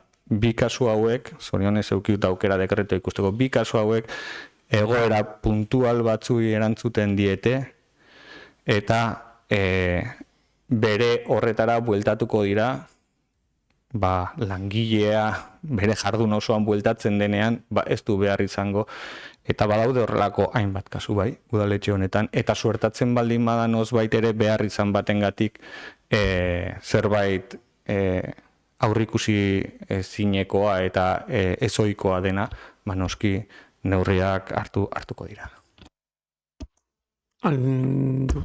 Aldut berriro zerbait esan. Bueno, onartzen dut oso abila zarela, Igor, eta naizta aukera, ez, txoin, ez, larritu. Ez esaten dizut, naiz eta aukera ez izan, ziurazki igual, normalian, ordainsariak eta ez dituzu egunero sinatzen, eta hain denbora gutxian dekretu hauentan, igual nolabait jakingo zenuela non dijo. Eskertzen dizut eta ulertzen dut erantzuna dela puntuala eta eskertzen dizugu erantzuna. Mino beste gauza bat ere ateratzen dut eta da zure interbentzioan hasieran esan duzuna. Eskertuko zenuela edo eskatzen duzula askotan, bozeramaien bileretan eta ze galderak egingo ditugun edo ez. Horren ulertzen dut ere bai, agian informazio emateko garaiak, igual horrek hobetuko lukela epeak eta aipatu dituzun epe horiek, esan nahi dut, zuk ere askotan, areto honetan eskatu izan duzu informazioa, eta guk ere ikusten dugu batzutan ezin dela bete 48 ordu horiek. Kasu honetan bai ostiralen jaso genuen, baina bestetan jasotzen dugu azkeneko momentuan horrela delako, badakigu zelan karga dagoen. Eta bilazera ere bai, nolabait esan duzulako langile batzu arratsaldeko 6 eta klaro, hori badakigu. Guk ere ikusten genitu langile horiek. Eta nik nire galderarekin ez naiz joan langile horien ez dakit zerren kontra, eta badakit zenbat ordu sartzen dituzten hemengo langileak, zenbat aldi txalotu dugun langileen portaera, jarrera, ze profesionalak diren, eta esan dut, abila zarela, segituan harrapatu duzulako galdera, eta batzutan erabiltzen duzula, gauza horiek, ez naztu gauzak. Guk ez dugu ezer esan langile horien kontra, eta ez dugu ezer esan ordainsari horien kontra, eta orduan, simplemente hori, eskerrik asko. Eskerrik asko piropoagatik. Ez dakit beste dekreturik, dekretu gehiago? Beste bat. Venga. Baina aipamen txiki bat. Arautegia lokala, regimen lokal, jartzen du, guk aldugula galerak egin, momentuan, eta ez dizu behartzen erantzutea. Alduzu urrengo udal batzan erantzun, edo idatziz erantzun. Beraz, eskubidea badakagu erantzutea. Bale? Orduan, nire dekretua, eta nire ustez, etxe bizitza bat egunero ez duzu erosten, orduan ere gogoratuko zera, neko abila zaelako baita ere. Dekretua 3669. Utziko izut denbora behiratzeko? Ez. Basai, nola eskubidea duzu erantzuna jasotzeko eta jasoko duzu, baina nola aukera badagoen idatziz erantzuteko agian, idatziz erantzungo izut ongi bat. Vale, iruditzen zei, perfecto. 3000 eta? 3669. Udalak etxe bizitza bat erosi du negoziatuta. Edo aurkeztu delako aukera hori erostea. Vale? Damarri 3, ari naiz. 310.000 euro truke. Notizi bakarra izan genuen, abenduko hiri eta lurraldea antolamendu batzordean, aipatu zigulako estitxuk, azken unean, batzorritekan kanpo, bukaieran aukera hori irekitzen zela, eta ingo zela erosi. Baina gure zalantza da, ez dakigu erosketa honen helburua zein den, eta jakin nahiko genuke, zein izan da etxe bizitza hau erosteko helburua, eta zein izan den jarraitutako prozedura. Nahi bau zute idatziz aluzute erantzun, edo oraintxe bertan. Nahi zuen moduan igor, eta mi esker. Bai, idatziz erantzungo dugu ongi baderitzozu. Oso, mi esker. Beste galderarik?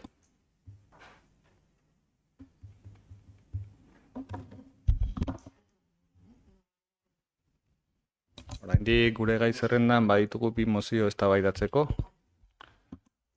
Ongi baderitzozue, pasako gara 16.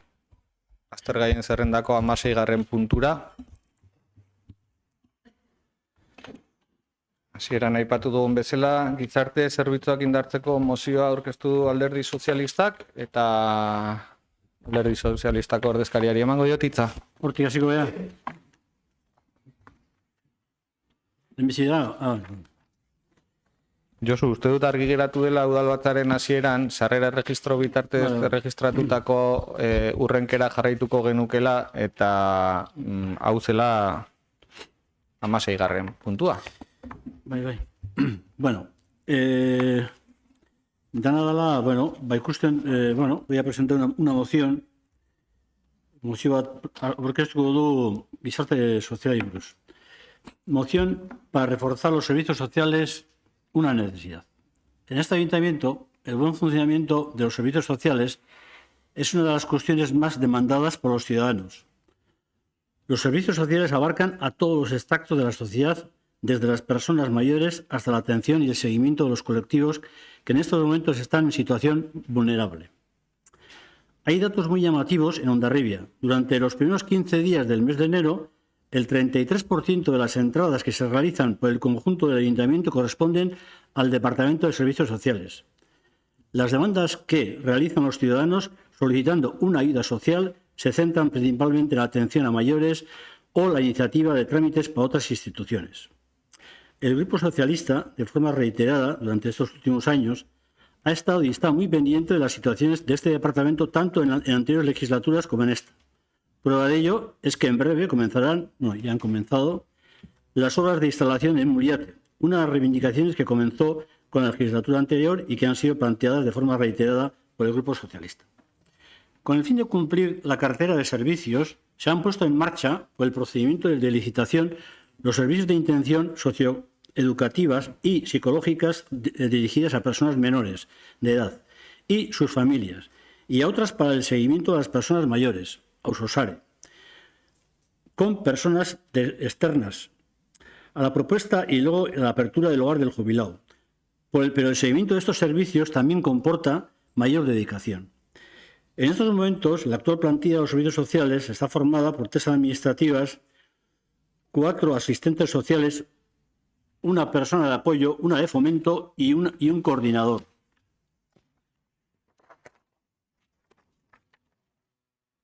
Desde el Grupo Socialista consideramos que el refuerzo de los servicios sociales es necesario para ofrecer un servicio efectivo, debido al número de solicitudes, las citas diarias, la coordinación de los servicios nuevos, la apertura del hogar del jubilado, la relación con otras instituciones, fundamentalmente el Gobierno Vasco y Diputación, y un largo etcétera. Nos parece que la actual plantilla está por debajo de las necesidades reales que necesita el Ayuntamiento de Hondarribia para dar una respuesta eficiente a la calidad desde los servicios sociales municipales, a las demandas de los ciudadanos. Por todo ello, el Grupo Socialista solicitamos la ampliación de la plantilla en el Ayuntamiento de Hondarribia a la mayor brevedad, con el fin de garantizar la eficacia y la calidad de los servicios municipales. Eskerrik asko.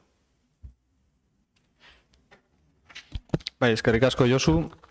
Bueno, nik uste dut gizarte zerbitzu duin eta egoki batzuk emateko helburuarekin partekatuko dugula udal talde guztiok hemen gauden ordezkari guztiok ere. Eta bai, aipatu duzu zuk zein den gaur egungo estruktura, eta ez duzuna aipatu izan da zein izango litzateken zuk egoki ikusiko zenuken estruktura.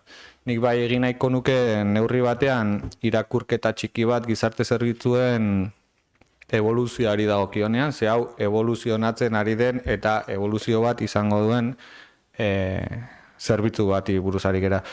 Eta, bueno, 2021 urtera joko dut, ez dela aurreko mendera, baizik duela 4 urtetara atzera joko dut, eta garai hartan gizarte zerbitzuen saila osatzen zen arduradun bat, 2 gizarte langile eta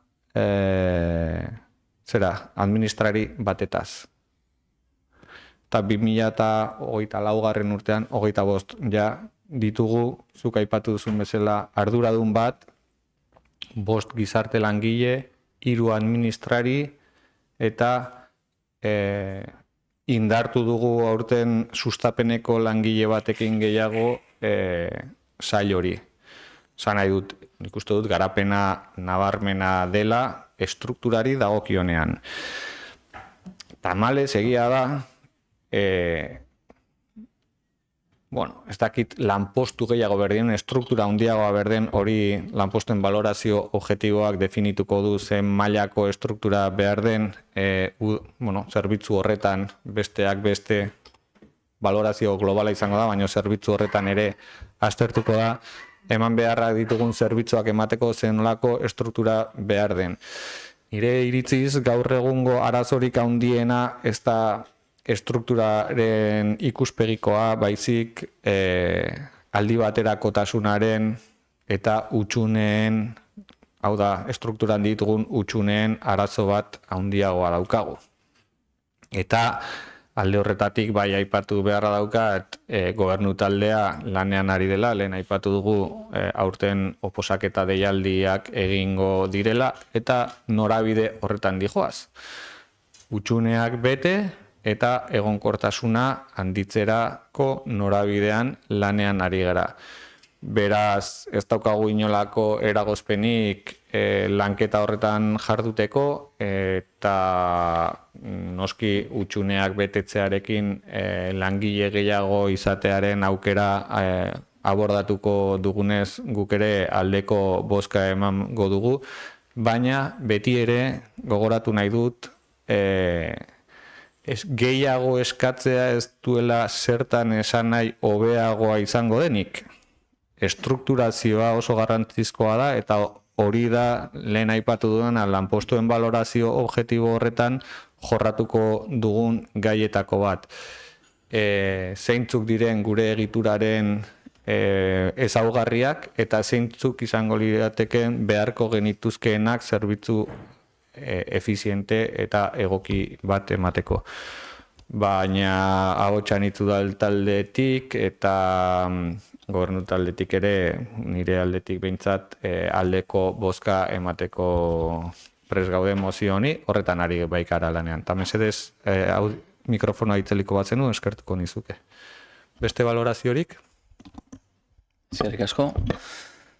Ba, Josu, mi esker, hain duzun aipamena, Igor, alkate jauna ere eman dituzun azalpenak, agian denetan ez gau ados, edo nola esan dituzun, baina, bueno, ez nahi sartuko horretan. Ados gaude, ne ustez udal talde guztiak, zerbitzu honak eman behar diela, hobetu dezakegula, eta aldengo dugu, mozio honeri, batez ere bilatzeko alden eta zerbitzu hoena emateko. Badakigu lanean ari gala eta honetan ere EAJ beti alde egon dela, zerbitzu egokiak ematea. Eta orduan Josu, PSOEren mozio honen alde egingo dugu. EH Bildutik valoraziorik? Bai, arratsalde on guztioi, azaldu den bezala, danak bat egiten dugu, azken finean langileriari dagokiona eta lau indartu beharrean dagola, baina Igorrek azaldu den bezala norabide batean eta pauso batzuekin, eta utxuneak betetzeaz gain eta egonkortzeak bideratu ondoren, lanpostuen balorazio objektiboak erakutsiko digu zer gehiago beharko genuken eta nola, baina gaur gizarte zerbitzuetakoa ekartzen da, baina zoritxarrez alorrez berdinetan egoera antzekoa da eta horregatik hain garrantzitsua 5. puntuan aipatutako lanpostuen valorazio objektibo hori, baina gure aldetik ere noski baiezkoa. Eskerrik asko, beraz, bozketara pasako gera, 16. puntuan gizarte zerbitzuak indartzeko mozioaren aldeko bozkak,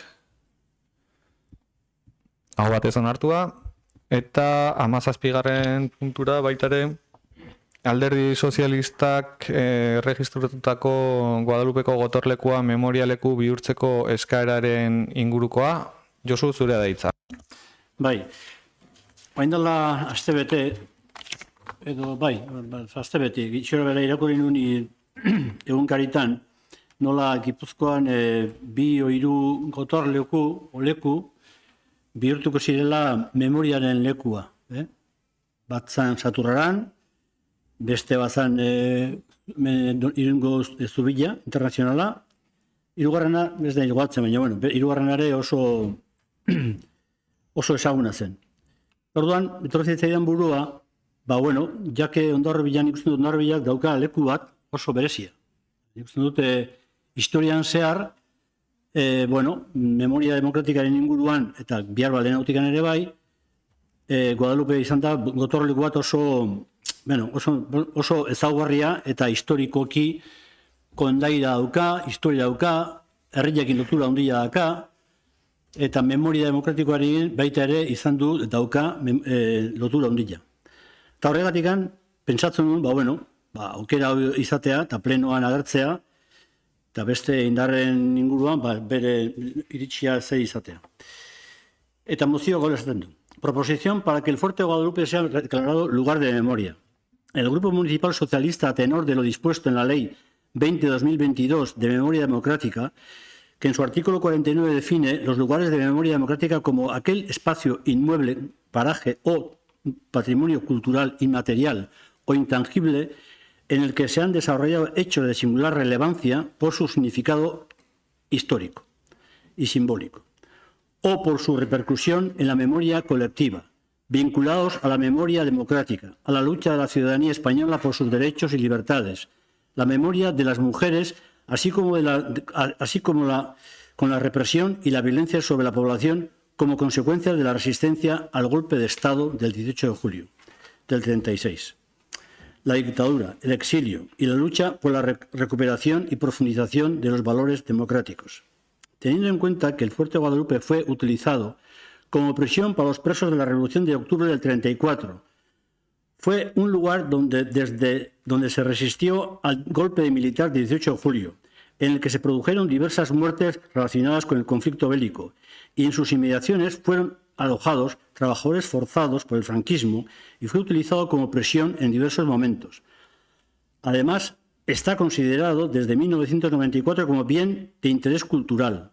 En el año 2012, el gobierno vasco lo incluyó entre los elementos de patrimonio dotados de protección como bien calificados vinculados al Camino de Santiago, y es el principal elemento defensivo que se conserva del llamado campo atrincherado de Oiartzun. Por todo lo anterior, desde el Ayuntamiento de Hondarribia acuerda que se solicite a la Secretaría de Estado de Memoria Democrática la declaración del Fuerte de Guadalupe como lugar de la memoria. Eskerrik asko, ahotsa nitzen izenean, Aitzol, mesedez? Bai, arratsalde on guztioi. Josu, kasu honetan, amaierako helburuarekin ados egon gaitezke, baina kaso prozesua ez da egoki edo optimona izan. Horrelako deklarazio bat egiteko, batetik txosten edo lan historiko bat burutu beharko genuke, eta ez banagoker kasu honetan zure hitzak izan dire que acaecieron diversas muertes relacionadas con el conflicto bélico. Ez dakit segatik dugun horren beste beldurra gauzak dagokien hitzekin deitzeko.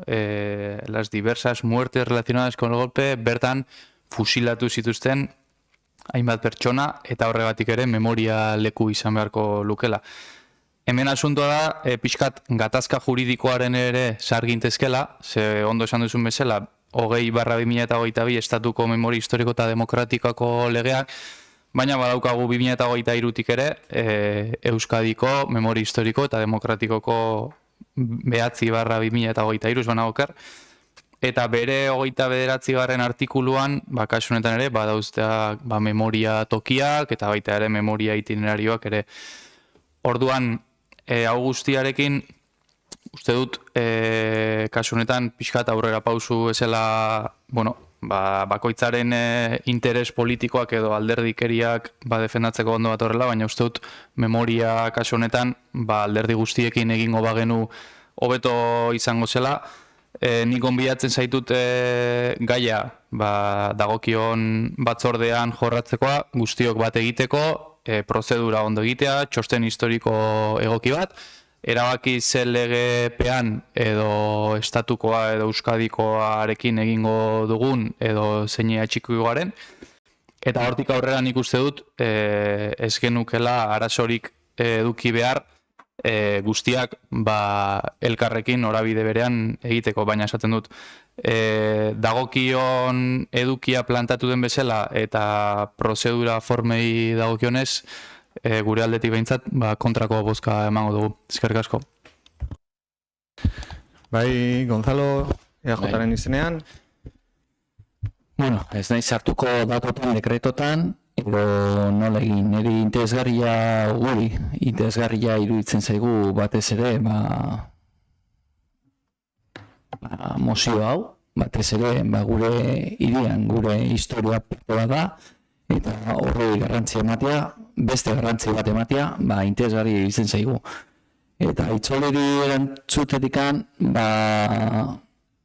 gustatuko litzaiguke, batzarre batean, hau ez da mai gainen jarri, ikusi nola egin beharren, juridikoki, nola, noiz, eta zeinekin. Baina nahiko nuke egiz esaten dizuet. Politika historiaren salpenean kanpo zutzi. Guazen jartzea gauzak dauden moduan, gertatu zen kontatu erren moduan, eta hortikan aurrera gu mozioa alde egingo dugu, eta ez bunda aurrera atetzen, ere batzorde horretan egingo bera. Gustatuko litzaiguke jakitea batzorden landuko den hau, eta hortikan aurrera gustora jongo gea. Bakizu, guri batez ere historia eta guri hiriaren kontakizun guztiak gustatzen zaizkigula. Beraz, ez gaude, zuri esku hartuz, eta Josuren mozioen alde egingo dugu. Mi esker biekeri eta udal batza guztieri. Bai, Bilduren izenean. Bai, berria topatzen gara PSOE-ari dela erabilpen partista eta egiten memoriarena, horrela da legislatura hasieratik etorri izaten ari gara, horregatik kontra bozkatuko dugu, uste dute formetan egiten duela utz, itzolek aipatu duen bezala, badago batzorde bat hortarako, herri nortasunarena, hor tratatu dezakegu, espena izokartzen, eta gu ere hor tratatzearekin, eta haman komunain jartzarekin, eta azterketu oso bat egitearekin ados, eta inkluso ados egon gaitezke gaiarekin, formak ezizkigu egokiak iruditzen, beraz kontra bozkatuko dugu. Eskerrik asko, 17. puntu hau, Guadalupeko gotorlekuan memorialeku bihurtzeko eskaeraren aldeko bozkak, aurkakoak, mozioa ez da aurrera atera. Eta 18. puntura pasako gara, erregu eta galderei dagokiona. Zakit norbaitek galderarik erregurik egin nahi duen. Gonzalo, edo... Aipatu inzu moduan handerrekin gozun galdera. Ander, zure da hitza? Bai, asko. Bueno. Pasa den asteko bilera batean, Hondarribiko bunkerretan egin nahi diren lanetaz aritu ginen. Ez dut spoilerrarik egingo, baina bertan beste hainbat interbentzioetaz gain, bunker horiek sozializatzeko helburuarekin, QR kodeak erabiltzea egokia izan litekeela aipatu zeniguten. Eta horrekin ados bagaude ere, harriduraz ikusi dugu hori proposatzea, harriduraz aurtengo aurrekontuetarako gure ekarpenen artean, erabat baztertu zenituztenak, eskaretako bat, hain zuzen ere, hiriko monumentuetan QR kodeak jartzea baitzen, 15.000 eurotako partidarekin. Beraz, gure galdera hau da. Epe motzean, eskatzen genuen moduan, monumentuetan kode hauen baliogarritasunari buruzko gogoeta bat egiteko presta altzaudete? Eskerrik asko. Bai, barkatu, nire memoriak ere Josuri gertatzen zaion bezala uste dut memoria ja txikikoan geratzen ari zaidala eta ze bilerataz ari zara hitz egiten? Alma plazako bilera. Bale, barkatu, bai. Eske, agian ikasi beharko genuke udaleko dinamika eta udalean jorratzen ditugun gaiak eta Arma plazako dinamika, ez direla bat. Gauza da, patronatu bat, fundazio bat, eta fundazio horren ibilera eta bilakaera, eta beste gauza da, Hondarribiko udal gaiak jorratzen ditugunak. Eta uste dut, jakin beharko genukela desberdintzen eta planteamentuak egiten eremu batean lantzen duguna, eta beste eremu batean lantzen duguna. Nik ez dut galdetuko hemen norbaiti txingudiko zerbitzuetan, edo bidasoako partzuergoan, edo bidasoa biziriken ematen diren eztabaidak eta lanketak. Uste dut horretarako badaudela dagozkion eremuak eta eremu horietan hitz egit eta eztabaidatu behar dela. Beraz, iruditzen zait horregatik eske gaitegian eta askotan zalantza egiten dudanez, eta gauzak ezin ditugun ez nahastu, eskertuko nuke planteamendua dagokion eremuan egitera.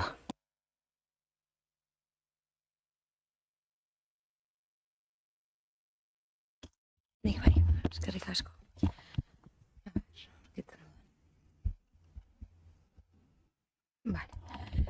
Saidua Gaztelekuko obrarekin gertatzen ari denak kezkatzen gaitu, seguraski hemen gauden guztioi bestela. 2023ko martxoan edo apirilean hasi ziren, gu oraindik gobernuan gaudenean eta 9 hilabetetan bukatua egon behar zuen obra. 2024ko urtarrilan. Urte bete pasada eta oraindik ez da bukatu. Duela aste batzuk komunikabideetan ikusi genuen Irungo udalak enpresa berdinaren aurka hainbat neurri hartuko dituela lanak behar bezala ez bukatzeagatik. Orduan galderak hauek dira, zein da gaur egungo egoera, zergatik luzatu da inbeste obra, eta zer egingo du udal gobernuak enpresak lehenbailen obra bukatzeko eta gazteek Saindua Gaztelekuko espazioaz disfrutatzeko. Eskerrik asko. Eskerrik asko zuri, Maria. Uste dut zuk erantzun gehiago dituzula nik baino, izan ere, ze urtean itxi zen? Ze urtean itxi zen, Saindua Gaztelekua? Ez naiz oroitzen, baina esleipenetan eta kontratazio, pertsonalaren kontratazioaren arazo berdinak izan genituen. Hasi zeate horiek ere bai zuek pairatzen. Bai, baina guk atera dugu ez 4 urte edo 3 urte ondoren, guk urtean zehar.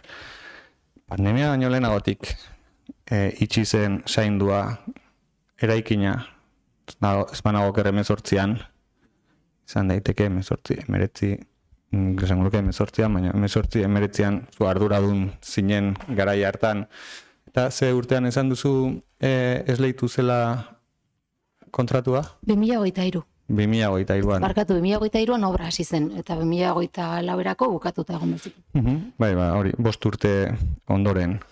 Bai. Bueno, hor ikusten da pixkatez, kudeaketaren ondorio, eta horretik esaten duzu ziurazkin ni baino hobeto dakizkizula hainbat gauza, zeren egoera horren arduradun izan zara, gutxienez 5-6 urteetan, eta, bueno, horrela gaude. Eta bai, kontratazio horrek, zuen garaian esleitu zen kontratazio horrek, burua uste izugarri pila ekartzen ari dizkigu. Obra hori ez dijoa nahi bezala, enpresa horrek ez du lan egin behartzuen bezala, eta hartu dira zenbait neurri udaletxe honetatik. Irungo kasuarekin aldaera batzuk badaude, zeren, sakonduko dut gerago. Hondarribiko udaletik presio izugarria egintzaile eraikuntza enpresa horri behar bezalako neurriak hartzeko lanekin amaitzeko. Gogoratuko dut baita udaletxeko obra, zeren uste dut badaukala lotura nahiko antzekoa udaletxeko obrarekin gaur egun oraindik pairatzen dugun eta sufritzen dugun egoera honekin, baita ere duela zenbat urteko eratorritako egoera hau, beste 5 pasei edo urtekoa bai, eta oraindikan espazioak itxitak ditugu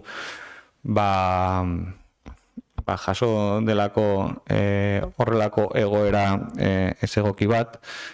Eta hain justu, egin diren presio neurri guztiak bideratuta daude udaletxean gertatu dena ez dadin gertatu. Hau da, estutu da enpresa eraikitzailea alden gehien itxo gabe. Enpresa eraikitzaileak inoiz ez dio utzi lan egiteari. Gaizki lan egin izan du beste garai batzuetan eta horregatik ireki izan dira espediente batzuk. Baina ez dio uko egin lanak burutzen aritzeari eta ukiditu langile gehiagoren garaiak gaur egun bezala edo langile gutxigoko garaiak eta oso motel zijoazten garaiak. Ez dugu itxo nahi, bultzatzen diegu aldugun guztia, baina lan horiek bukaera oso gertu duten arren, gaur egun oraindik ez daude bukatuta. Eta bai uste dugu bukatzeko bidean daudela eta bukatzeko konpromisoa hartu dutela udale honekiko ere esan beharra dut. Eta zein da Irungo eta Hondarribiko egoeraren arteko diferentzia galdetuko duzu? Pentsatzen dut. Bai, Irunen lanak bukatutzat eman dituztela, enpresakoek lanak bukatutzat eman dituztela, eta udalak ez dula kontsideratzen lanak bukatutak daudenik. Hori da, neurri batean diferentzia Irunen lan egiteari utzi diote, enpresakoek iritzita lanak bukatuta daudela, eta udalak esaten du kontratatutako lanak ez daudela bukatuta. Gure kasuan, desberdintasuna da lanekin jarraitzen dutela, bukatzeko konpromisoa hartu dutela, material asko sartu dute, inbertsio asko sartu dute azken hilabeteetan, eta pentsatzen dugu epe laburrean bukatuko dela, eta guk ere, uste dut guk baino gehiago gazteek, Hondarribiko gazteek, eskertuko dutela lehenbailen gazteleku zerbitzua eta gazteria zerbitzua zainduara joatea. Orduan, enpresa horrekin izan ez duten negoziazioan, beraiek obra inbeste lusatzeagatik ez dute inolako isunik izango? Momentu honetan ezin dizut hori esan. Kontratazioan jasota dago aukera hori, baina noski, kontratazioan jasota dago aukera hori, eta momentu honetan ez dago obra bukatua, eta ez dago espedientea irekia obra bukatzen denean, bakizu hori teknikariek egikaritzen dituztela kontratuaren nondik norakoak, eta momentu honetan ez dago espedientirik irikia atzerapen horrengatik nik dakidala behintzat. Igor, barkatu zuzenketa bat, arrazoi zenun 2018an itxi zela, arrazoi, barkatu, nik emeretzen esan dizutelako. Ez, baina gogoratzetik pixkat, nik batzutan ere burua motza dakat eta agian horregatikan. 2018an kontratatzen da un proyecto con contrato menor, para evaluar los daños y ejecutar obra. En marzo de 2019 se detectan unas fisuras estructurales y hay que ampliar el proyecto. En 2020, febrero, se contrata el proyecto y dirección de obra, nahiko kostatzen da hori egitea, zen hor bat zeuden batzuk, ez dakit, enpresa berak nahi zuelako egin, zeukan derechos de autor deitzen den hortan, eta badago artikuloren bat en contratación, negocio sin publicidad egiten da kontratua. 2008ko martxoan COVID-a. 2021ko agostoan se emite el estudio de detalle. 2021ko abenduan se emite en pleno el estudio de detalle. Ez dut ikusiko boska, aldera kontu egin zenuten ez dakit. 2022ko lehenengo hilabetetan se hace una participación ciudadana de entre jóvenes en los cuales se apuntan 18 jóvenes para decir qué tipo de diseño quieren. El 22 de junio, en el año 22, en junio, se entrega el proyecto y se presenta en comisión, en el cual agatxanit, zilo gustatu, egon zan komisio hortan salatzeta jartzen zulako. 2022ko agostoan egiten da el estudio geotécnico. 2022ko urrian se entrega el proyecto y presupuestos completos. Abril 23, crédito aldaketa eta gero, se adjudica la obra en Denor, urte baten bitartez. Apirilean, 23koan se colocan las vallas y chabolas. Y el 23 y en 2023 en junio, zuek hartu bezain pronto gobernua, se firma la apertura de obra. Nire pasan, aipatu esun gauz guztiak gobernutikan, 2 urte hauek, bai egon ziren akatzasko, egon ziren zaitasunak eta egon ziren gauzasko, egon ziren gauzak egiten. Eta izu zenba kostatzen den gauzak egiten. Eta esan dizun galdera, izan da bat, eta zu induzu betiko moduan, zure kronologia buruan. Orduan, nahi dut argi alben egin zela epe horietan. Eta batez ere argitzeketikan. Deus gehiago. Eta hortikan aurrea, ja, zuen ardura da, zeindua berandu, gaizki, edo nola egiten den. Baina, benetan, eskerrik asko, ikusten duguna da, obra martxan jartzeko tramitazioak askoz ere gehiago iraun duela, eta iraungo duela. Obra ez dakit bukatuko da, espero dut, datorren hilabetean edo hurrengoan, baina tramitazioak zuk aipatu duzu, eta egia da, nik egiten dudana memoriz zuk idatzita ekarki duzula, oso ondo, kronologia guzti hori nonbaiten idatzia zeneukan eta ongi prestatuta zeneukan, ni memoriz bota dudana zuk ongi prestatuta zeneukan, eta beti gertatzen den bezala ni memoriz aritu behar naiz, eta zuek ongi prestatutako dokumentazioarekin. Baina labur bilduz, obrak iraungo du askoz ere gutxigo, obra egiteko tramitazio guztiak baino.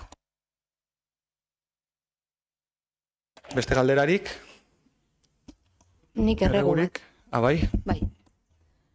Asko gustatu zait, plenoaren hasieran Bestitxuk esan duenean, abotxanitz beti gorrotoaren aurka maitasunaren alde dagoela, zubiak eraikitzearen alde, beste guztiekin izango da, EAJarekin ezik.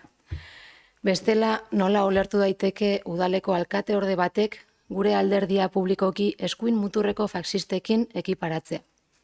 Ez zaigu iruditzen maitasun mezu batenik. Ez alkate orde batek.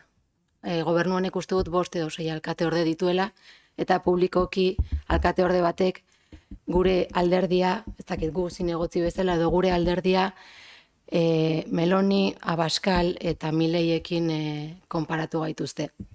Beraz, gure taldearen erregua da, Hondarribitar guztien alkate orde zareten enean, herritar guztiak errespetatzea. Uste dut 2023an EAJari bozka eman zioten 2786 herritarrek ez dutela pentsatzen eskuin muturreko alderdi bati bozka eman diotela.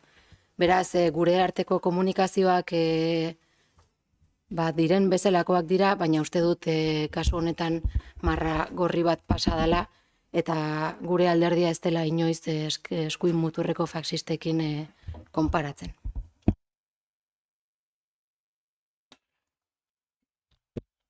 Erregua jasota, ez dakit beste erregu bat ere esaten zait egin nahi dela? Nik ere, Mariaren erreguaren espirituari gehitzen naiz, eta gustatuko leitzaidake adieraztea, alkatearen gaitasunak goraipatzea modu polit batean, baino atzean izkutatzen denean eraso bat, hori ere marragorri bat dela, eta bai, esatea alkatea abila dela, oposizioko, ez ditxo mesedez, ez, barkatu, agresibo-pasibo esaten zaio horreri, eta hori eraso bat da, eta aprobetxatuko dut esateko abila ez gaitasuna handiko tipoa dela, eta ez duela ezagutzen berak duen gaitasuna duen beste inor. Así que, hoixen ere erregua, mesedez, errespetuz tratatzea.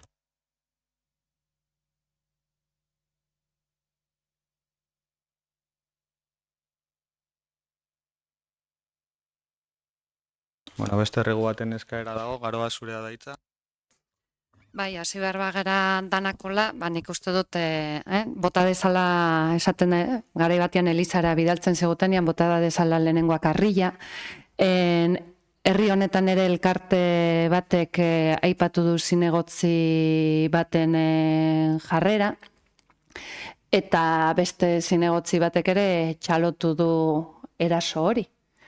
Ordo, hasi gaitezke bat bestiari denari, hemen nik uste dut asko ikasteko dagola, zoritxarrez herri honetan gehiegi.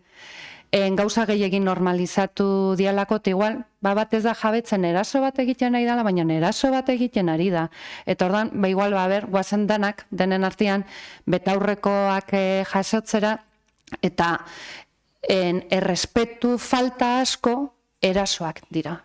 Eta hori, hasi beharko gera, herri honetan, askok ikasten eta barneratzen. Eta orduan, kontuz ere, me gusta, no me gusta, zerrei ematen diegun, eta nola egiten dugun, bestela, berriz ere, esaten dut, zein botako du lehenengo Arrilla. Bueno, arratsaldeko 8 diren honetan, ongi badiritzozue, bilera gaurko bilkura amaitutzat emango dugu. Eskerrik asko zuen ekarpenagatik guztioi, eta ikusiko gera ziur datozen egunetan.